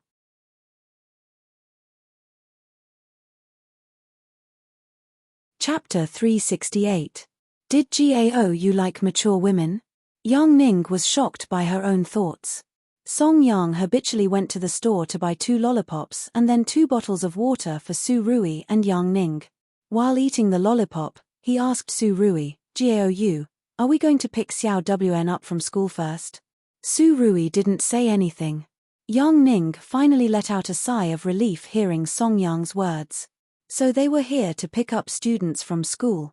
Not long after, along with the tide of people leaving school, Su Wan's figure appeared in the line of sight of the 3 people. Because of good nutrition in the past year, Su Wn had grown a lot taller. Her height was now almost 1.4 meters and her fair little face was chubby with cute baby fat. Seeing Su Rui and Song Yang, Su Wn smiled and waved at them. When Su Wan's gaze landed on Yang Ning, her gaze flickered. Her woman's intuition told her that this was definitely her love rival, but her level was too low. One look and you could tell that she was cannon fodder. No, it should be said that all love rivals were cannon fodder in Su Wan's eyes. You guys are here. Su Wn smiled at Su Rui and Song Yang. She lifted her arm and tossed her school bag to Su Rui. I'm so envious that you guys will be free after the college entrance exam. Haha, don't worry. You'll grow up eventually. Song Yang couldn't help but laugh hearing Su Wan's words. Then he looked at Su Rui anxiously. Let's go. You can take us to see your girlfriend now, right? To be honest, Song Yang cared more about Su Rui's matters than his own. As a qualified lackey, how could he not know that his boss had a girlfriend? What a failure, a complete failure. Last night, he did some self-reflection. Song Yang decided that he must leave a heroic image in front of his future sister-in-law today and then hug her thigh tightly. Amen, he happily decided. Hearing Song Yang's words, Su Rui smiled gently and touched Su Wan's hair. Didn't I bring you guys here to see? Wife, hurry and greet them. Hi. Su Wan smiled brightly at Song Yang and Yang Ning. I'm Su Wan, Gaou's fiancé. Song Yang, it must be the way I ate my lollipop today. Yang Ning, I'm still drunk from yesterday. This is an illusion, definitely an illusion. What happened to the noble and elegant rival in love? What happened to a showdown? Damn it, what's with this cute little Lolita with a bun face? Seeing Song Yang and Yang Ning's shocked expressions, Su Wan shrugged at Su Rui. Su Rui grabbed her hand out of habit. Wife, let's go. Let's go home and let them calm down. Su Wan, are you sure it's okay to calm down for a while? At this moment, who could imagine the shadow in Yang Ning's heart? This was definitely a psychological scar for the rest of his life. The tall, rich, and handsome male god didn't like the schoolbell, but the little Lolita. Damn, Yang Ning felt that she would never trust men again. Yang Ning couldn't help but tremble and say, Song Yang, Gou, he's joking with us, right? Joking? For a moment, Song Yang thought that Su Rui was joking too. But seeing how close he was to Su Wan, Song Yang recalled everything that happened between them and he immediately understood. So that's what happened. At this moment, the door to a new world opened for Song Yang. He's not lying. Leaving behind these words, Song Yang chased after Su Rui. Gou, wait for me. Wait for me. Su Rui didn't care too much about Yang Ning's matter. After this incident, Song Yang finally found out about Su Rui and Su Wan's relationship. Right now, he also received a brand new skill from General Su. Talking about how to raise a wife. Su Wan was his sister-in-law now, so he shouldn't think about her anymore. Sister-in-law's sister looks innocent and cute. Is she suitable to be his wife? That's right. Song Yang actually wanted Su Qingmai. If Su Rui knew what he was thinking, he would definitely light candles for him. A woman like Su Qingmai definitely wasn't suitable for an idiot like Song Yang. Su Qingmai was 6.5 years old now. She was going to enter primary school in autumn. Ever since the Su family moved, Su Qingmai had been sad. Because she was too young, Liu Li didn't allow her to go downstairs to play by herself. She hadn't seen Xie Chang'an in a long time. She wondered how brother Chang'an was doing. The only thing that made Su Qingmai happy was that Jiao was finally going to university. After he went to university in the capital, he wouldn't appear in front of her often anymore. In the blink of an eye, it was September and the new semester had started. Su Rui and Song Yang both went to the capital university. This semester, Xie Chang'an was in the 6th grade and Su Wan was in the 4th grade. Su Qingmai also became a first-grade student. Seeing that Xie Chang'an was about to graduate, Su Qingmai naturally made use of all the time she had in school to make her presence known in front of Xie Chang'an.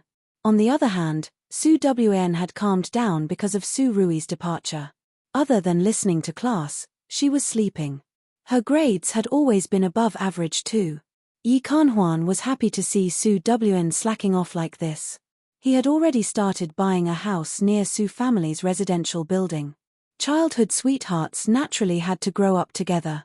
The pavilion closest to the water gets moonlight first. A year later, Xie Chang'an entered Shisan High and the Xie family moved near Su Wan's home. Yi Kanhuan found an excuse for Xie Chang'an to tutor Su Qingmai at the Su family. Liu Li and Su Guoliang naturally had no objections to Yi Kanhuan's arrangement. As for Xie Chang'an, he tutored Su Qingmai for 3 years. Right now, Xie Chang'an had grown into an elegant young man. With his grades, he could have chosen a better high school, but he still chose Shisan High without hesitation. He knew that with Su Wan's grades and family background, Su Wan would definitely get into Shisan High. Even if they were just schoolmates for a year, Xie Chang'an felt satisfied. Unfortunately, what made Xie Chang'an and everyone else dumbfounded was that Su Wan entered C City's best high school with the highest grades in the city 2 years later. The day Su Wan's grades came out, the entire neighborhood was in an uproar. Su Guoliang especially threw a banquet for Su Wan. Her colleagues from the factory, Shisan High's teachers, and the principal all came. Liu Li couldn't stop smiling. Right now, she felt like she had a lot of face in the residential building. Being first in the city was such an honor. She was the top scholar in ancient times. The more Liu Li looked at Su Wan, the more she liked her. On the other hand, Su Qingmai hadn't improved at all after Xie Chang'an tutored her for so many years. This made Liu Li really annoyed. Qingmai, learn from your sister. In the future, you can also get first in the city. Every time Su Qingmai heard her mother's words, she would just smile faintly. She was actually curious as to why Su Wan suddenly became so powerful. One had to know that Su Qingmai had been reborn. Even so, she couldn't guarantee that she could answer all the questions correctly during the high school entrance exam. In her past life, Su Qingmei's grades were average. Plus, she spent most of her time in school dating. She didn't put her mind on studying at all. Even if she was reborn, she never thought about studying and using knowledge to change her fate.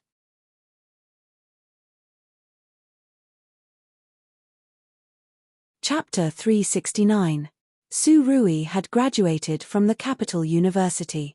According to Gaou's original plan, he would start as a high school teacher and then step by step enter the official circle. This was the life path that Gao Jian had planned for his son. But after Su Rui graduated, he didn't do what Gao Jian had planned. He registered a company and started an internet business. In this era, the internet in the country had just started. It was an era of great success. As for Song Yang, who had graduated with Su Rui, he wasn't that lucky. He was caught by his grandfather to become an English teacher in Shisan High School. He was in charge of teaching grade 1 class 4. This was Su Qingmei's class. Su Qingmei's grades had always been mediocre. But because of her sweet appearance, she became a popular person in school. Although she was only in grade 1, many people in the entire grade were chasing after her. During lunch break, a handsome guy blocked Su Qingmei's way in the hallway and confessed to her. Song Yang happened to pass by and saw everything. He couldn't help but sigh. Damn. Times really have changed. Why wasn't he this open when he was in middle school? Seeing Su Qingmei's unwilling expression, Song Yang couldn't help but walk up and call her, Qingmei, why aren't you eating? Teacher Song. Su Qingmei's expression brightened seeing Song Yang. In the past, Su Rui would often bring Song Yang to the Su family in high school. Su Qingmei was familiar with Song Yang and understood his personality. She knew that he was a good person. Teacher Song, I happen to have a few English questions that I don't know. Can you teach me? Su Qingmei winked at Song Yang. Song Yang smiled faintly. Okay. I'm done eating too. Come to my office. Some people could wash themselves clean after being reborn and keep a low profile. Some people, on the other hand, wanted to be radiant and arrogant after being reborn. Clearly, Su Qingmei belonged to the latter. In her past life, she had such a good appearance, but Gao still caused her to lose everything. Now that she was reborn, she felt that she should be the center of attention. Especially after Su Wan entered number 1 high school with the best results in the city, all the teachers in the school were looking at her. Everyone knew that she was Su Wan's younger sister, so it was inevitable that they would compare her with Su Wan. Actually, Su Qingmei was also holding it in. In her past life, she didn't study properly. After going to university, she had been messing around. Now, she finally wanted to work hard, but she couldn't calm down and study at all. Right now, Xie Chang'an was preparing for his college entrance exams and didn't have time to tutor Su Qingmei. Coincidentally, Song Yang came to Shisan High at this time. This made Su Qingmei's mind light up. No matter what, Song Yang was a top student of the capital university. Moreover, he was an English teacher. His English was excellent both in written and spoken English. Therefore, Su Qingmai used the excuse of asking Song Yang questions to frequently run to his office. In the end, she finally managed to convince Song Yang to tutor her at home. This should have been a good thing, but for some reason, the school started secretly spreading news that Su Qingmai liked teacher Song and was trying to seduce him. This news spread like wildfire. Everyone in the grade looked at Su Qingmai strangely. These rumors slowly entered Su Qingmei's ears. She immediately recalled the events of her past life. The teacher-student relationship in her past life was a pain she would never be able to forget. Because of those rumors, Su Qingmai took a week of sick leave. Later, Liu Li found out about what happened in school. She immediately ran to the school and caused a ruckus, causing the rumors in the school to become more and more exaggerated.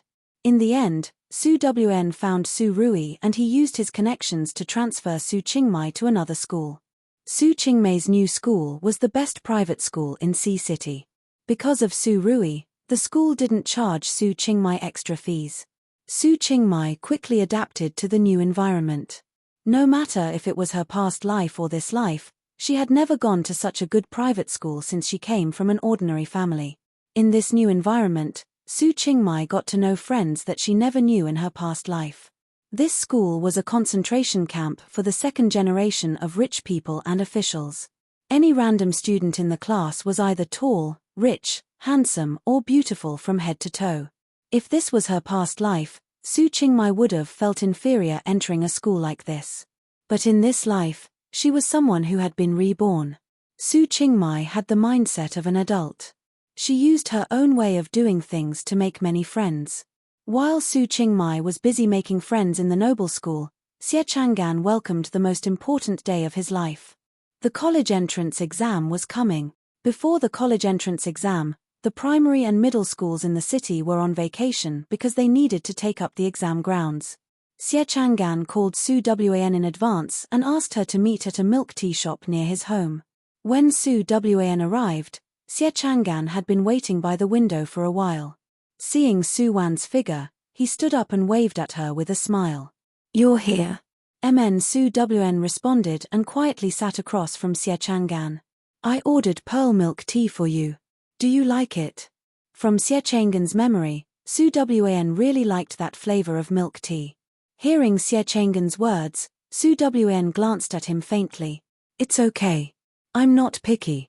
"Xie Chang'an, do you need something?" It was said that graduation season was also confession season. Xie Chang'an had received a lot of love letters these days. He kept thinking that it was about time. Su Wan was in high school now. He should at least let her understand his feelings before the college entrance exam. Su Wan, Xie Chang'an opened his mouth and looked at Su Wan with a gentle gaze. "Su Wan, I like you." "Oh."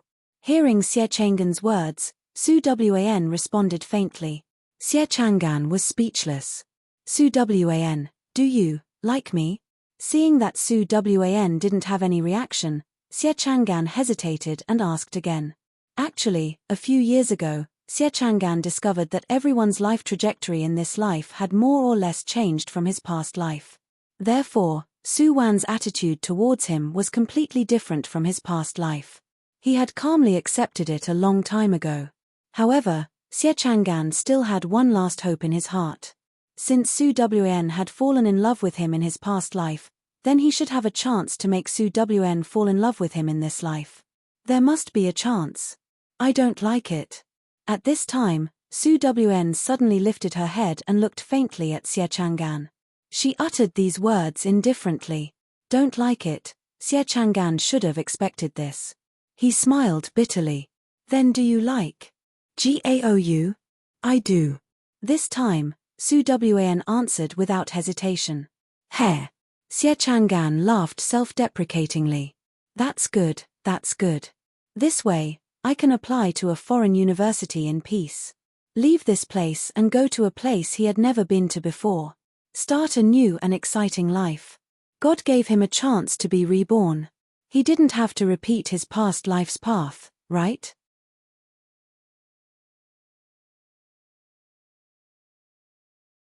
Chapter 370. The day Xie Chang'an left Sea City, The sky was gloomy and there was even a drizzle. This really was a day of parting. The train station was filled with parents sending their students off. Yi Kanhuan didn't understand Xie Chang'an's choice. He originally thought that Xie Chang'an would stay in Sea City. Who knew that this guy would apply to a law university in the south when he wasn't paying attention? Was he planning on becoming a lawyer in the future? Other than Xie Chang'an's parents and Yi Kanhuan, Su Wan and Su Qingmai also came to the train station to send Xie Chang'an off. Su Qingmai knew that Xie Chang'an studied finance in his past life, but in this life, he got into another university's law faculty with excellent grades. It seemed like this world was really different from the one she experienced. Su Qingmai originally thought that she was the female lead who was reborn with a golden finger. She thought that she could torture scumbags and find a good man to live with. But now, she was at a loss. If this world wasn't her original world, then what was the point of persevering? Now that Xie Chang'an was about to get on the train heading south, should she confess to him? In her past life, Su Qingmai was the first to confess to Xie Chang'an and immediately captured the young man's heart. But now, when she was reborn, she told herself to hold on to this good man tightly. But now, she suddenly realized that everything was different. Su Qingmai hesitated. Did she love Xie Chang'an? Did she? Su Qingmai didn't know. After she was reborn, she kept telling herself to stay away from Gaou and hold on to Xie Chang'an. But in reality, did she love Xie Chang'an? No. She couldn't make do with love. Love was love. If she didn't love, then she didn't love. She was just regretful and regretful. Regretful that she didn't meet a good man. Regretful that she was greedy and vain. When the train roared and left, Su Qingmai hesitated when she saw the jade-like young man reach out his hand to say goodbye to everyone. In the end, she didn't say anything. She missed it in her past life. What about this life? She'd just go with the flow. On the way back, Su Qingmai walked in front with a heavy heart. Yi Kanhuan, who had been purposely dragging his steps, couldn't help but look at Su Wan. I thought that the female lead would confess to him before leaving. Damn. She didn't even follow the script. Can't we have fun? This is the truest life. Su Wan glanced at Yi Kanhuan. If you don't love a woman, no matter how nice she is to you, you won't love her. Love isn't pity or making do. If a woman you don't love died for you, then if you were reborn, would you be willing to love her for the rest of your life? Ah. Yi Kanhuan wore a conflicted expression hearing her question. Damn, this question is so difficult. Love or not love? If he loved her, it would be a little unfair to himself. If he didn't love her, it would be too cruel to her. Wait, there seems to be something wrong. Fuck. Yi Kanhuan slapped his legs. No one even loves me when I'm naked. Why the hell am I even thinking about this? The premise of this matter is that there must be a girl who loves me. Su Wan. Yi Kanhuan, that's enough. Seeing Su Wan's expression, Yi Kanhuan put his hand on Su Wan's shoulder. Before he could say anything, he felt a wave of coldness seeping into his heart. Damn. Yi Kanhuan immediately let go of Su Wan's shoulder as if he was electrocuted. Then he pretended to look around leisurely. As expected, he saw Su Rui in a black Audi at the corner of the street. Master Gao was a boss driving an Audi while he was still a bitter primary school teacher. He had to deal with a group of brats every day. Yi Kanhuan's heart was raining right now. Take Qingmai back. Su Wan also saw Su Rui's car. She ordered Yi Kanhuan and then quickly walked towards Su Rui's car. Yi Kanhuan was speechless. We're opponents. Is it okay for you guys to treat me like a nanny? Although Yi Kanhuan cursed countless times in his heart, he could only sigh as he looked at the female lead who was still wandering around in a daze. Su Rui stubbornly followed his wife and didn't even care about the mission. His wife was the most important. As for him, the world was big, but the mission was the most important. After Su Wan got in the car, Su Rui immediately started the car. How is it? Did Su Qingmai confess? Su Rui asked. Today was a really important day. Although it couldn't immediately determine the success or failure of the mission, Su Qingmei's performance today was closely related to the future plan. No. Su Wan leaned against the seat and smiled. If she confessed, she'd have at least a 50% chance of getting Xie Chang'an. But after working hard all these years, she hesitated in the end. Maybe she hesitated a long time ago. Su Rui chuckled while driving. Back then, you purposely found people to spread rumors about her and then told me to use my connections to transfer her to a private school. You already thought of this, right? Su Qingmai is Liu Li's daughter. Both mother and daughter are unreliable women. Liu Li's looks are average, so even if she's restless, she doesn't have the qualifications. But Su Qingmai was born beautiful. Even if she was reborn, she still doesn't have any ambitions. Her mind is filled with love. A woman like her will get restless when she meets someone with good qualifications. With a bunch of young, handsome, and rich classmates, she naturally won't be as enthusiastic when she looks at Xie Chang'an. Su Wan closed her eyes and nodded. It was hard to change a person's nature. Since Su Qingmai could give up on Xie Chang'an for Gaoyu in the past life, then she could give up on Xie Chang'an for Zhaoyu and Wangyu in this life. Forgetting the pain after the scar healed. This was a common problem for most people. A year later,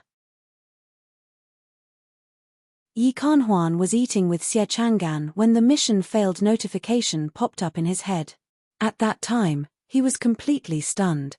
Yi Kanhuan always thought that Xie Chang'an was the most unstable factor in this world. In order to stop Xie Chang'an from dating in university, Yi Kanhuan even quit his job and went to the city where Xie Chang'an was studying. He opened a company here and enjoyed life while urging Xie Chang'an to focus on his studies and not to date. Originally, Yi Kanhuan had planned to wait until Su Qingmai turned 16 and then he would think of a way to get her and Xie Chang'an on the same bed. Then he would succeed immediately. But he didn't expect the mission to fail before he could even execute his plan. This didn't make sense, okay?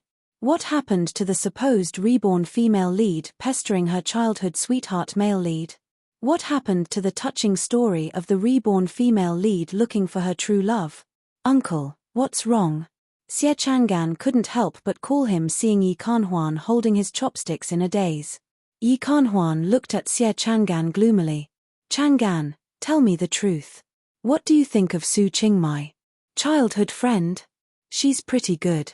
Xie Chang'an replied while nodding. In his past life, Su Qingmai was stubborn and immature, but she seemed to have changed a lot in this life. At least, she was more mature than he remembered. Then do you like her? Like? For some reason, Xie Chang'an suddenly thought of the girl who courageously confessed to him in his past life. At that moment, he liked her, right? But that was in his past life, wasn't it? Seeing that Xie Chang'an didn't say anything, Yi Kanhuan sighed to himself.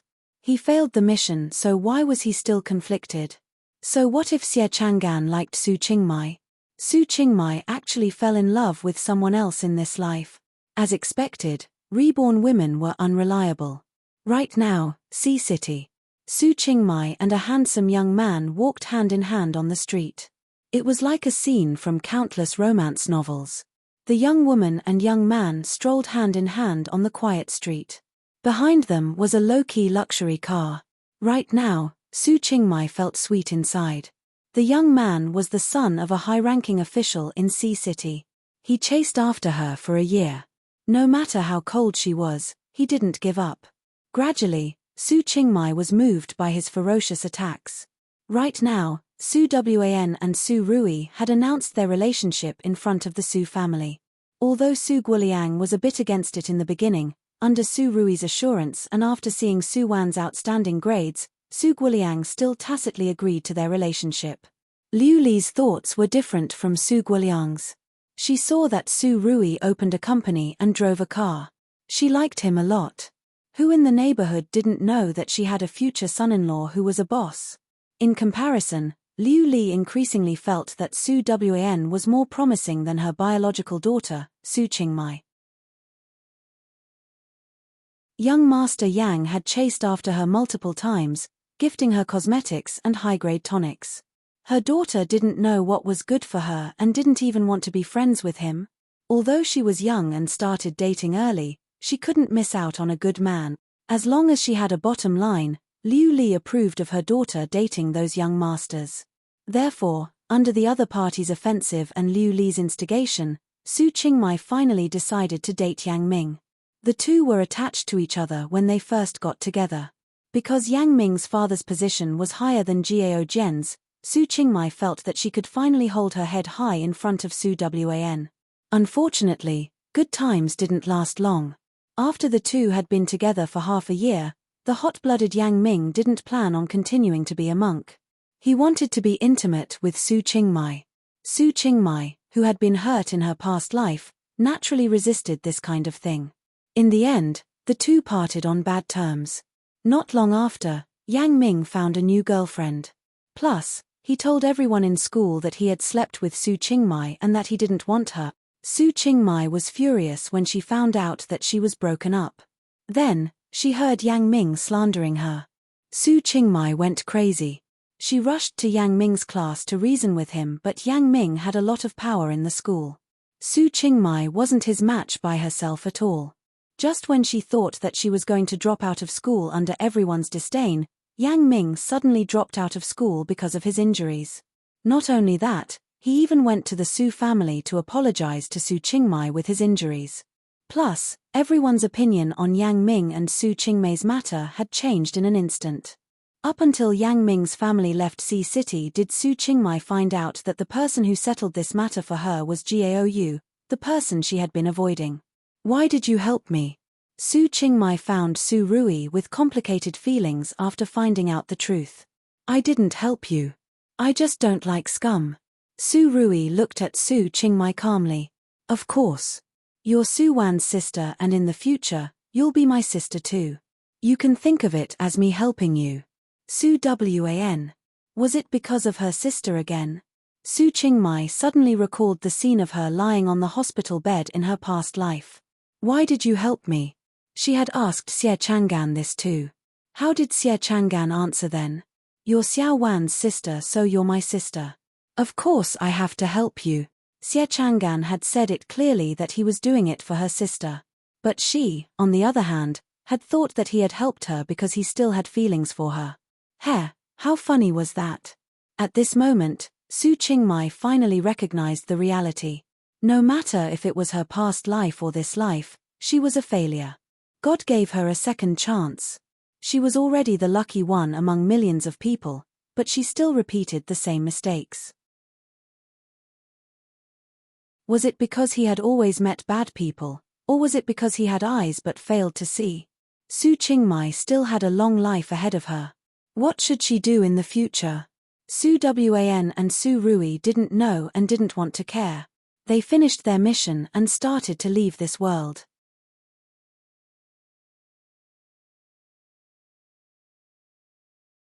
Chapter 371. When Su Wan exited the mission world, it was already night in the lost time-space. As soon as she left the connection room, the communicator on Su Wan's wrist immediately rang. All the communications were from Yi Xin. Su Wan walked out of the connection room and directly connected the communicator. Yi Xin's slightly tired figure immediately appeared on the floating screen of the communicator. Su Wan, are you okay? Achem. Su Wan looked at Yi Xin somewhat inexplicably. Your last mission had a space overlay. Yi Xin saw Su Wan's expression and immediately breathed a sigh of relief. It seems like there's nothing on your side. Ding Jiajia's mission space also had a space overlay. She's still trapped there. Su Wan, I'm busy right now. Can you go and save her? I've already applied to the headquarters for permission to enter the mission space a second time. According to the rules of the Lost Timespace headquarters, each department in each mission space only had one chance to enter. Of course, sometimes special things could be applied for special treatment. Just like Shu Si last time, a department could also have two mission enforcers enter at the same time. Save her. Su Wan heard Yi Xin's anxious tone and her expression immediately changed. Did Ding Jiajia's world have that kind of existence? That's right. Yi Xin sighed. It's the law enforcer. Space-time law enforcer. They were responsible for erasing all the destroyers in the space under their jurisdiction. Whether you transmigrated, reborn, or counterattacked with the system, All the destroyers of order were targets to be erased by the spacetime law enforcer. Therefore, the plane destroyer was naturally regarded as one of the targets to be hunted. Of course, in the long river of time and space, there were thousands of planes. The probability of mission enforcers encountering the spacetime law enforcer was very low. Some mission enforcers would never encounter spacetime overlay in their entire lives, let alone the legendary law enforcer. Ding Jujia was unlucky. Su Wn sighed, "Okay, I know the trial is about to start. I'll save her before the trial starts. Okay, I'll immediately send you the information of that time-space mission." Yixin immediately relaxed when she heard Su Wan's answer. Actually, she was already at the headquarters and the trial was about to start. This might be Su Wan and Ding Jujia's last mission before the trial. Yixin believed that Su Wan definitely had a way to bring Ding Jujia back. The two people cut off the communication and Su Wan immediately received the mission information from Yixin. Seeing the information in the mission world, Su Wan felt that her whole person was not good. Damn Ding Jujia, couldn't she have chosen a more normal world? Sure enough, if you don't court death, you won't die. Damn, Su Wan suddenly felt a bit regretful. She shouldn't have promised Yixin to save her and let her be trapped in that world for a lifetime. Mission world. Darkness. Endless darkness. Apart from darkness, there was only a faint blood-red color in the sky. The blood-red moon hung high in the sky, emitting a demonic red glow. This was an endless abyss. Here, it was a paradise of sin. When Su Wan opened her eyes again, she found herself lying on a large bed in a palace. The palace was filled with all kinds of blood-colored runes and dark purple curtains hung in every corner of the palace. She hesitated for a moment and slowly sat up from the big bed. Looking down at the black leather clothes on her body, Su Wan frowned. She raised her hand and touched the top of her head. Sure enough, she felt two small horns. "Your Highness, you're awake?" At this time, a young girl wearing a black dress hurriedly walked in. She had an astonishing appearance, purple eyes, and a huge blue crystal necklace hanging on the young girl's chest. As she walked, the blue crystal on her chest was constantly emitting a soft light. Azure crystal. Su Wan narrowed her eyes. When the young girl walked in front of her, she suddenly raised her hand and forcefully pulled off the crystal necklace on the young girl's neck. "Ah!" The young girl cried out in surprise. Seeing Su Wan take away the necklace, the young girl's expression turned a bit ugly. Your Highness, this is father. No, this is bestowed by the Lord." The young girl wanted to say something, but before she finished speaking, her tears flowed first. Sparkling and translucent tears streaked across her fair and delicate face. It was really pitiful. Su Wan sneered and slowly got up from the big bed. She played with the azure crystal in her hand and walked step by step to a corner of the main hall. There was a magic mirror floating there. The bright mirror reflected Su Wan's current appearance. She was a demon from the abyss. She was petite and had black hair and black eyes. In the endless abyss, this was the lowest race. Low-class slaves. Right. She wasn't the high and mighty lord's daughter right now. She was a demon's slave. "Your Highness Su." At this time, a demon maid's voice rang from outside the main hall. "Your Highness Su, Mr. Asino is here. He's waiting for you in the outer hall." "Oh." When the young girl in the hall heard the maid's words, she immediately wiped the tears from the corners of her eyes and hurriedly turned to leave. When she walked to the door, she seemed to have thought of something. She turned her head and looked at Su Wan. "Your Highness, don't worry. I will quickly find a way to change back my body." Hair. Seeing the figure of the young girl leaving with quick steps, Su Wan turned around and put that piece of azure crystal on her neck, and then coldly sneered, "That's right." The two of them switched bodies. The young girl called Her Highness Su was actually a demon from the abyss. Her name was Liquor. Liquor was a succubus that Her Highness Su bought to do magic experiments. At the time, Her Highness Su was researching an ancient forbidden soul spell. Because there was a deviation in the experiment, Her Highness Su's soul and Liquor's soul were switched. Their souls entered each other's bodies. Therefore, Lika became the high and mighty Her Highness, while Her Highness Sue became a low-class succubus who couldn't speak. It had already been a month since the two of them had exchanged identities. Because Sue was usually an experimental maniac, she rarely interacted with others, so no one in the entire palace knew that their highness had already changed her core. With regards to her new identity, Her Highness Sue was very calm. She continued to hide in her laboratory in the palace hall and continued to study magic. Meanwhile, Lika used her identity to receive her father's love while also having an ambiguous relationship with her fiancé, Asino. At the same time, she always said innocently that she would definitely think of a way to help Her Highness switch bodies. Switch my ass. According to what Sue Wan knew, this fake highness was a true charming woman. She didn't return the body to the original owner until the end. She used Her Highness Sue's body to successfully marry Asino, the future Devil King. From then on, she lived a superior life.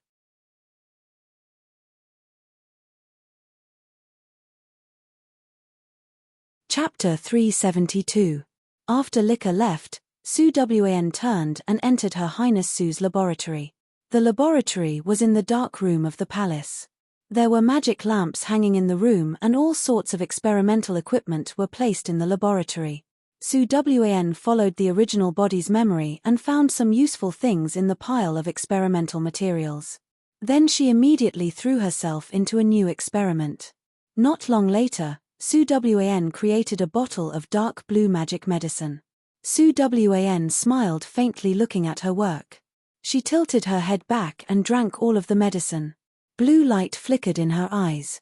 In reality, the demon race was the same as the demonic women. They were a race with a low population and poor reproductive abilities.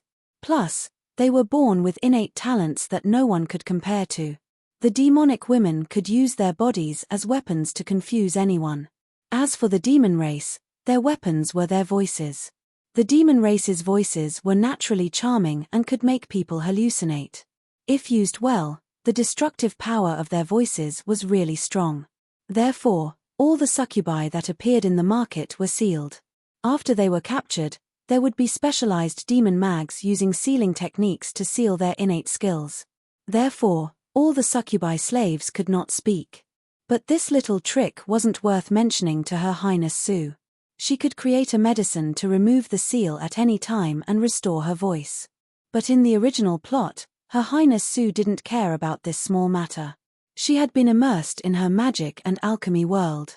Until one day, she came out of the laboratory and discovered that Lika was using her body to have sex with Asino in her palace. This made Her Highness Sue furious. The dignity of the demon race's nobility couldn't be trampled on. Her Highness Sue wanted to punish Lika, but Asino stopped her. Seeing that her identity was about to be exposed, Lika immediately cried and begged for Her Highness Sue's forgiveness. Then, she pitifully told Asino that she wasn't the real Her Highness and that she couldn't help but fall in love with Asino recently. That was why she did this.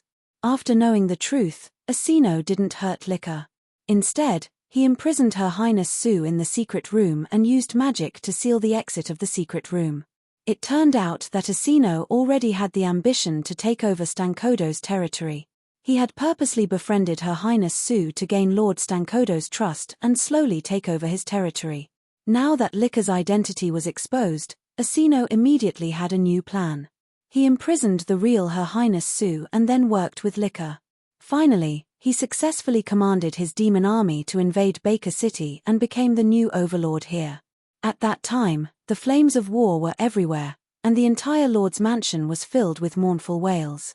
When the real Her Highness Sue broke the seal and came out, everything was too late. She originally had the chance to escape alone, but to save her father, Her Highness Sue didn't leave in the end. Instead, she chose to live and die with Baker City. This was her last pride as a noble demon. After Her Highness Sue and the old overlord died, Lika even pretended to erect tombstones for them. Every once in a while, she would repent in front of the tombstones. She started to do good things in Baker City and adopted many succubi and seductresses who were sold. Not long after, she became a famous good person in the endless abyss. In this world filled with evil, all good would be infinitely magnified.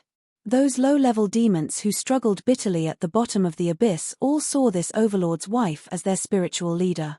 Unfortunately, until the end, no one knew just how many people this overlord's wife had harmed for her own personal gain. What was good? What was evil? In the original world, those at the bottom treated liquor as a god. But in their hearts, the old overlord Stankodo was the synonym for cruelty and bloodshed. Actually, how could there be good people in the demon race? Even those at the bottom of the demon race would still wield the butcher's knife against their companions and relatives in order to survive. Nobles killing people was cruel and heartless, but they were killing each other because they had no choice but to survive. Knock knock. There was a soft knock on the door of the laboratory. Su Wan's gaze flickered. She quickly walked to the door and raised her hand to cast a mirror technique. A handsome blue-haired demon warrior stood outside the door. He wore a dark red bloody armor and his familiar face carried a bit of eagerness. As if sensing Su Wan's gaze, the blue-haired man faintly smiled at Su Wan, his dark red pupils filled with a gentle expression. "You're here." Su Wan sighed in relief and said softly while opening the door. "Ah." Su Wan froze hearing Su Wan's charming voice. Then he furrowed his brows. "You undid the seal?" Su Wan responded. She suddenly remembered that succubi had a special voice. It seemed like she should pretend to be mute in the future. "Try not to talk in the future," Su Wan reminded Su Wan. Then he pulled her hand and walked outside. "Asino and the female lead are having a good time. I'm guessing that they'll be playing a big movie when they come back. Wife, I'll take you to my side first." At this moment, the plot had developed to the point where Asino and Liquor were having sex. When the two of them were entangled, Her Highness Su happened to see them. Su Wan knew that if he didn't do anything, Asino might seal and imprison Su Wan again. Therefore, he had to take Su Wan away before the male and female lead returned. "Ignore them. Take me out of Baker City." Su Wan's gaze flickered. "I'm not here for a mission. I'm here to find Ding Jujia." Ding Jujia. Su Wan heard this name and all the information he knew about Ding Jujia flashed through his mind. He closed his eyes and sensed. Indeed, he didn't sense Ding Jujia's soul within his range of perception. Where is she? The female lead and male lead were both in Baker City. Then why would the mission enforcer Ding Jujia appear somewhere else? Was there such an unreliable mission enforcer? Ah. Su Wan hesitated hearing Su Wan's question. Maybe she's in the Soul Purgatory? Soul Purgatory, the forbidden purgatory in the deep abyss. It was a dangerous place that even the demon race didn't dare to enter. The endless abyss was also called Infernal Hell. There weren't 18 levels here, but it was divided into the upper, middle, and deep abyss. Each level had its own rules of survival. Baker City was a small territory in the middle abyss. To go to the deep abyss from Baker City, one had to use a fixed teleportation point in the middle abyss. This was a really long teleportation and the teleportation fee was ridiculously high. "Okay. I'll take you back to pack up first and then we'll leave together." "Okay." Hearing Su Rui's words, Su Wan nodded. She took off the azure crystal on her neck. "I want to take this away. Put it in your space ring first." Right now, Su Wan's identity in the Overlord's residence was low-level slave liquor. Naturally, she couldn't wear this necklace out. Plus, Cicado spent a lot of money to buy this mysterious necklace for his daughter. There was no way Su Wan would leave it for liquor. Su Wan put the azure crystal away and the two left Her Highness Su's palace. Not too far away, they happened to run into the Overlord residence's steward. Seeing the two, the steward smiled at Su Wan. "Lan Pa, where are you going?" Lan Pa was Su Wan's name in this world. His identity was Her Highness Su's guardian magic warrior. Of course, he was supposed to be loyal to the real Her Highness Su.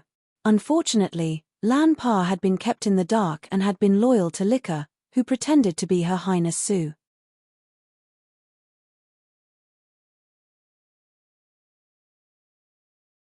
Chapter 373. The manager of Baker City's Overlord's residence was an old demon. Everyone was used to calling him Old Berg. Hearing Old Berg greeting him, Su Rui immediately nodded. Her Highness Su told me to go out and do something. Oh, go on, go on. Come back early. Old Berg didn't doubt Su Rui's words at all. Seeing him turn and leave, Su Rui immediately brought Su Wan into the courtyard he lived in. After packing up all of his belongings, Su Rui brought Su Wan out from the back door of the Lord's residence. Because Su Rui had Her Highness Su's pass, the two were able to leave Baker City without any obstructions. After leaving Baker City, Su Rui finally had the chance to ask Su Wan about Ding Jujia. Yixin sent me a piece of information. It turns out that this world is the same as our last mission world. There is a spatial overlap. It's just that our mission was two identical parallel universes overlapping, but this mission world is two intersecting universes overlapping. Just like what we know, Demon King Asino was the male lead in this time-space and the fake Royal Highness Liquor was the female lead. All of the rules and luck in this world revolved around the two main leads. But when another time-space overlapped with this one, the main lead from the other time-space descended into the endless abyss. Now, there's another main lead in this world. That main lead that appeared out of nowhere is an extremely violent homicidal maniac. Because of his abnormal massacre, he attracted the attention of the spacetime executioner. Right now, the main lead is being chased by the executioner. As for Ding Jujia, I understand. Su Rui instantly understood. That main lead must be a handsome guy.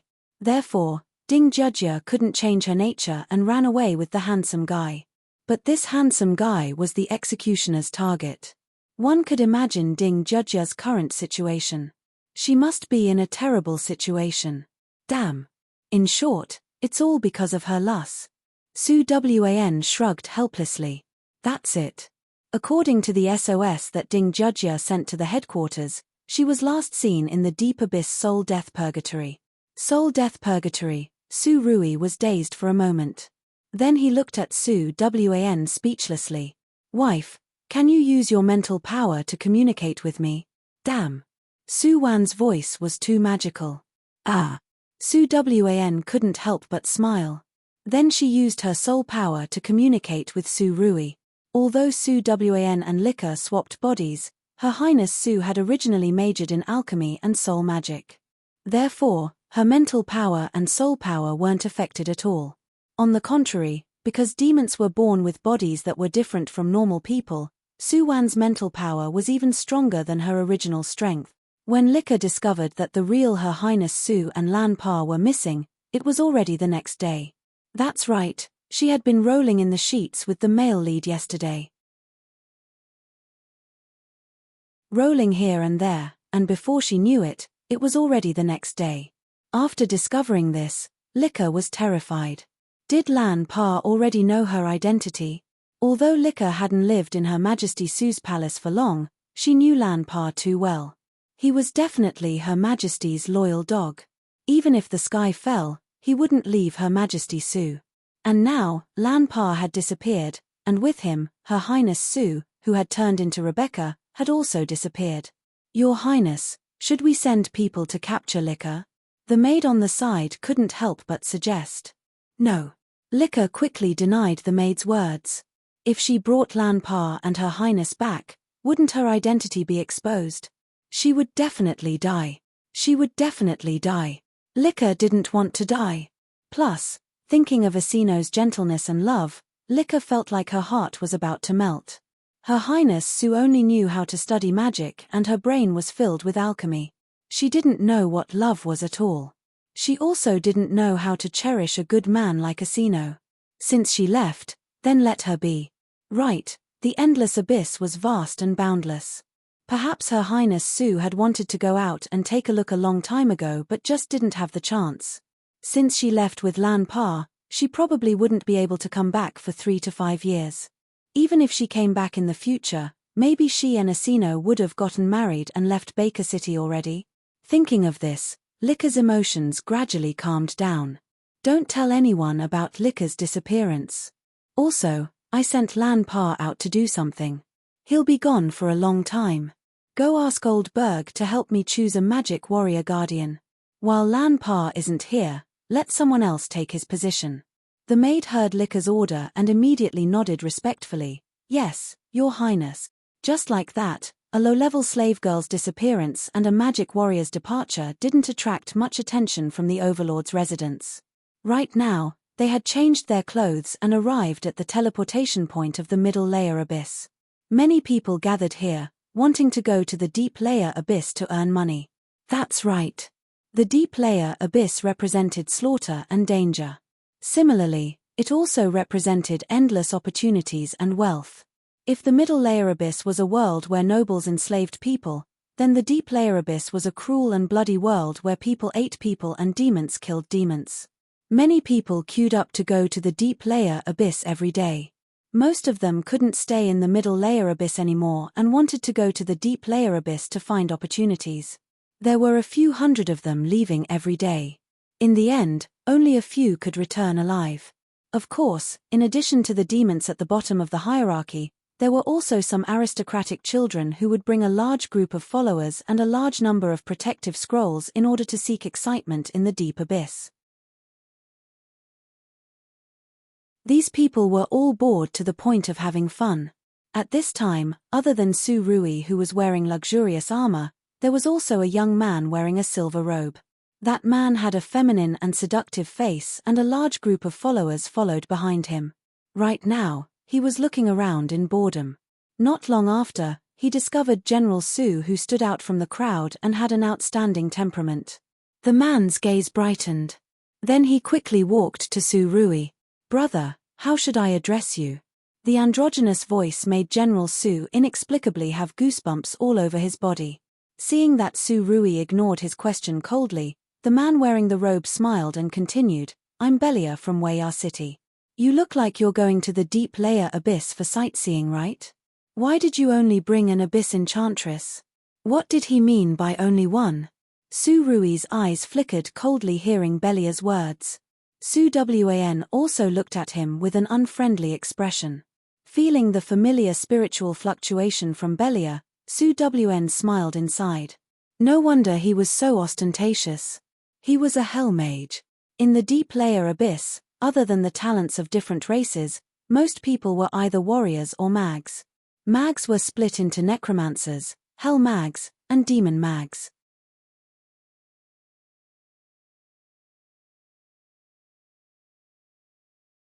Chapter 374. Hell demons weren't the same race as normal demons. MN. How should she put it? Normal demons would transform into demons when they were in mortal danger. They would have a cold and powerful appearance, as well as strong defense and destructive power. Hell demons, on the other hand, would transform into demons when they were in danger. Ordinary infernal demons could transform into infernal hounds. Powerful infernal demons could even transform into 2 or even 3 infernal hounds. In short, this was an extremely powerful and troublesome race. Hell magicians were the best of the best. Su Wan didn't expect Belia, this sissy, to be an advanced hell magician. You really can't judge a book by its cover. While Su Wan was examining Belia, Belia also lifted his brows and looked curiously at Su Wan. This succubus wasn't ordinary. Belia originally thought that Su Rui's temperament was outstanding and he didn't seem like a normal demon. But looking at the succubus next to him, Belia wanted to make friends with him. Brother, we'll probably have to wait until the sky turns dark if we line up here. Actually, I have my family's token that can activate the family's passage. I can teleport 50 people at once. Look, I only have 20 followers. I originally didn't want to use my family's authority, but it's fate that we met. Are you willing to travel with me? Saying this, Belia took out a token from his magic robe. Seeing the word Fata on the token, Su Wan and Su Rui's pupils shrank. Fata family, the strongest hell demon clan in the middle level abyss. Damn. What kind of world was this? She just left the male and female lead and now she encountered the villain boss's family member. But Belia's name was really unfamiliar. Su Wan searched through the plots she knew but didn't find this name. There wasn't even anything that resembled this name. It seemed like Belia was either a family's cannon fodder or he never came out of the deep level abyss. While Su Wan was in deep thought, Surui also muttered to himself. Then he lifted his head and looked deeply at Belia. I'm Lan Pa. She's my maid, Su. Oh. Belia beamed, seeing that Surui was finally willing to reveal his name. Brother Lan Pa, this way please. This is the best time for us to enter the portal. When we reach the deep abyss, I'll take you to the stronghold of the Feta family. There are the most tempting abyssal sirens in the entire deep abyss, as well as the best wine and meat. Surui was speechless hearing Belia's words. General Su wasn't interested in the abyssal sirens at all, okay? It was better to keep a respectful distance from those seductresses who used their bodies as weapons. When Belia returned to his seat, the attendant he brought with him looked at Surui and Su Wn vigilantly. Then he moved closer to Belia and whispered a few words. Although he was careful and quiet, Surui and Su Wan could still hear him clearly with their current mental powers. Young Master Bell, these two look very dangerous. Won't it affect our plan if you bring them along? Belia didn't say anything. Instead, he smiled and said, What are you worried about? I have the final say on this matter. Saying this, Belia smiled charmingly at them. I'm sorry. I didn't teach them well and let Brother Lan Pa see a joke. Surui was speechless. Su Wn, did this sissy take a liking to my General Su? Damn, I'm pissed. Surui was expressionless at Belia's display of goodwill. Thankfully, Belia was thick-skinned so he didn't feel awkward. He continued to smile and say, Let's go. I'll take the token and have them open the Feta family's special portal. Okay. Surui nodded. He pulled Suwan's hand and the two followed behind Belia.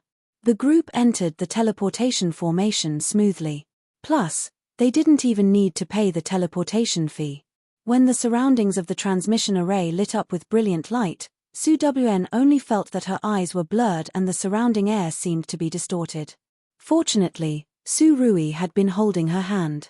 When a burst of spacetime turbulence rushed over, Surui subconsciously held Su Wan in his arms. Something's wrong, someone in the group shouted. Suddenly, a cold glint flashed and countless ice blades flew in all directions. There was an assassin. Plus, he was in the group. The assassin's mental power wasn't high. He was just an ordinary ice-attributed mage. But since he attacked in this unstable portal, although it was just an ordinary ice blade, it was still fatal. So unlucky.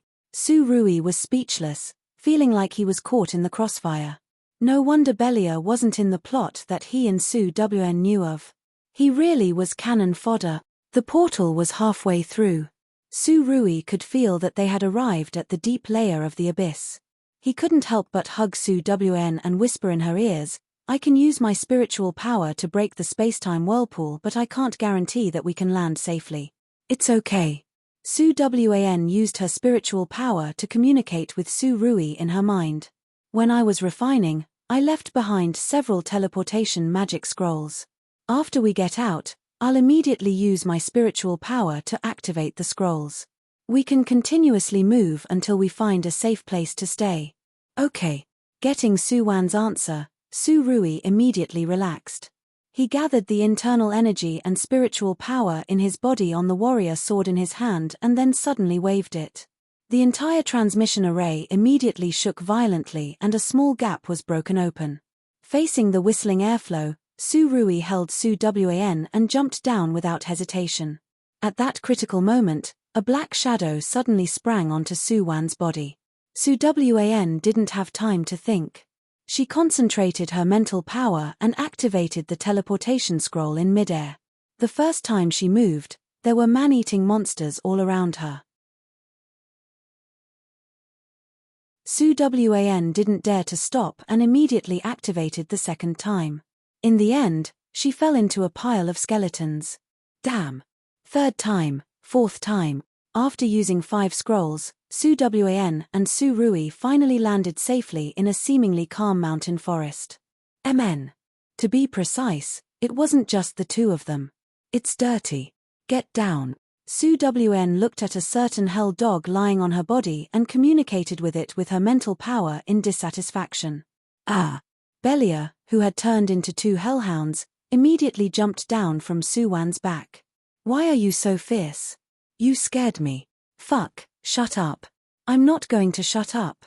I'm just scared. Do you think I won't kill you?" "Damn sissy." Su Wan and Su Rui were speechless seeing Belia's two heads tearing at each other.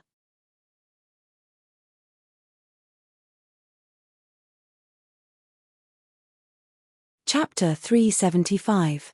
The sky was still grey and the forest was silent.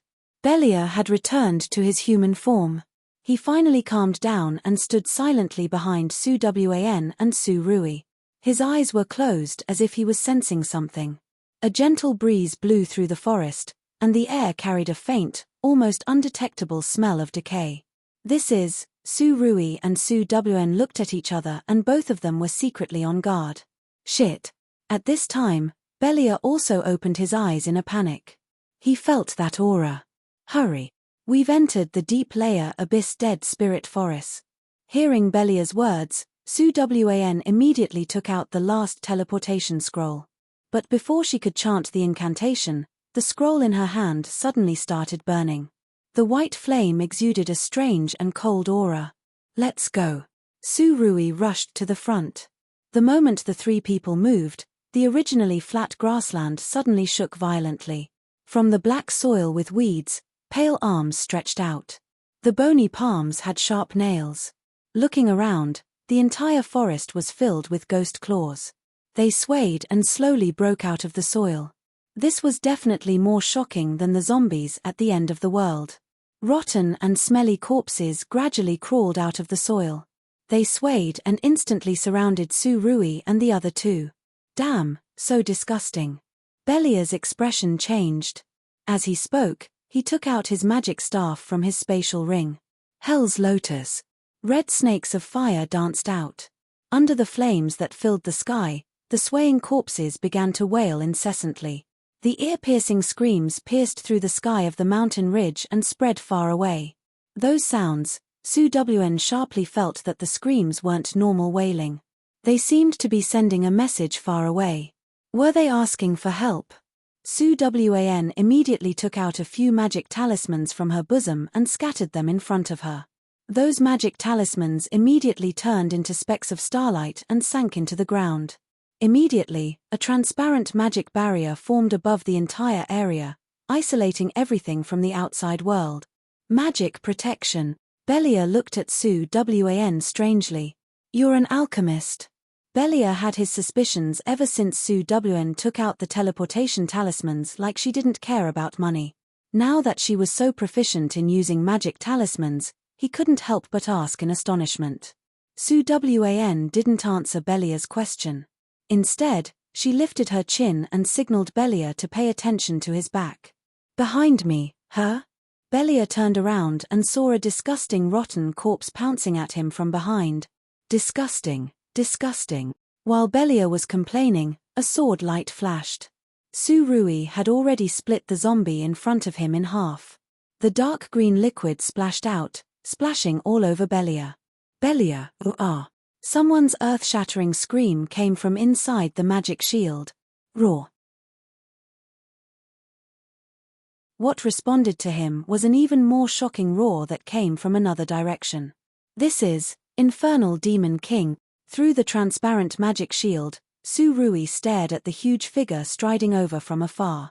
With every step he took, the entire mountain ridge shook and countless trees were already broken by his huge feet. Why is there such a thing here? At this moment, Belia was also stunned. He stared blankly at the huge Infernal Demon King.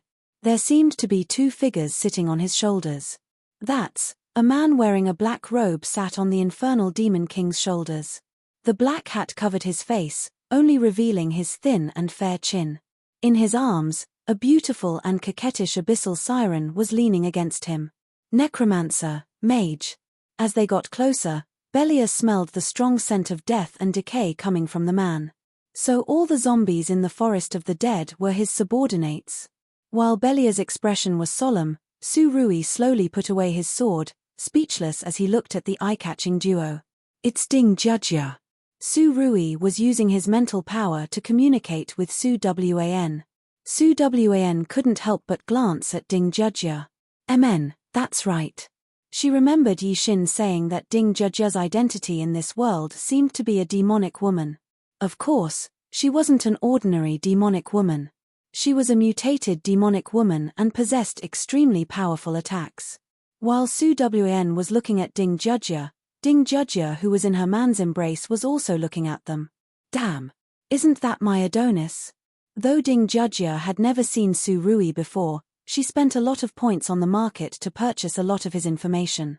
Naturally, his appearance was included. Since Adonis was here, then the demonic woman next to him must be Su Wan, right? Thinking until here, Ding Jujia immediately whispered a few words into her man's ear. Then, the surrounding zombies all quieted down and obediently returned to the ground to continue their long slumber. Even the infernal demon king that was the most arrogant just now was as quiet as a baby. Su Wan waved her hand and removed the magic protection.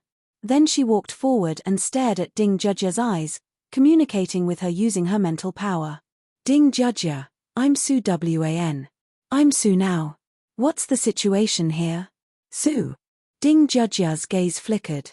No wonder Su Wan had the appearance of a demonic woman. So she was that bitter, Her Highness Su. Su, is that you? At this time, Ding Jujia suddenly jumped down from the infernal demon king's shoulder and walked to Su Wan. She lifted her hands and hugged Su Wan's petite body. I'm Xue Li. Long time no see. Xue Li, the future queen of banshees. Seeing that Ding Jujia activated her movie Empress mode as soon as they met, Su Wan could only give her a smile of reunion after a long time of ecstasy. After hugging Su Wan, Ding Jujia smiled and walked to Su Rui. You must be Lan Pa, right? Thank you for taking care of Su for me. Saying this, Ding Jujia opened her arms to hug Su Rui, but General Su dodged her. You're welcome. It's my responsibility to take care of her. Su Rui still looked at Ding Jujia with a normal expression and his tone was lukewarm. Aha! Adonis really has a personality.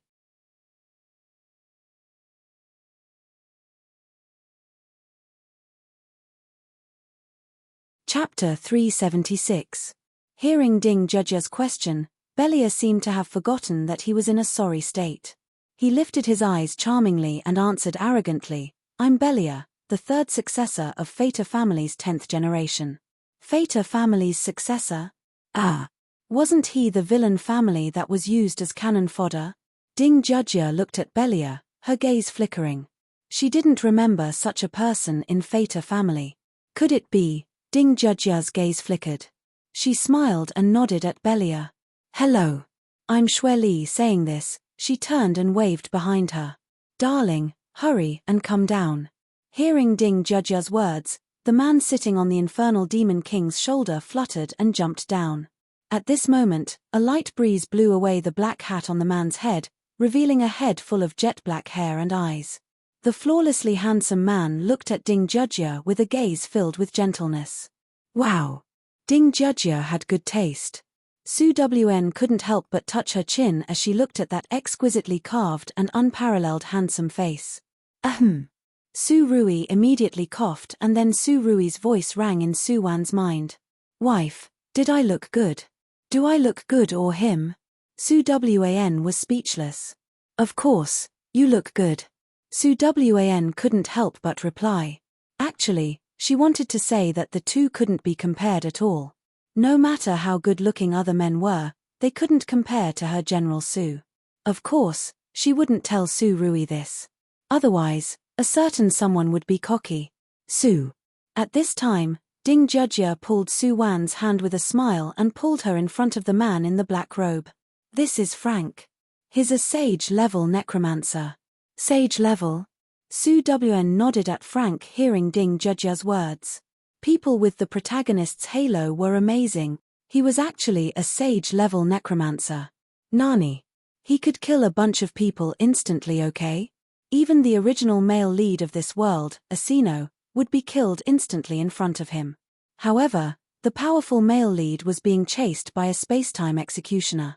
She didn't dare to imagine just how strong the executioner was. Alright, we shouldn't stay here for long.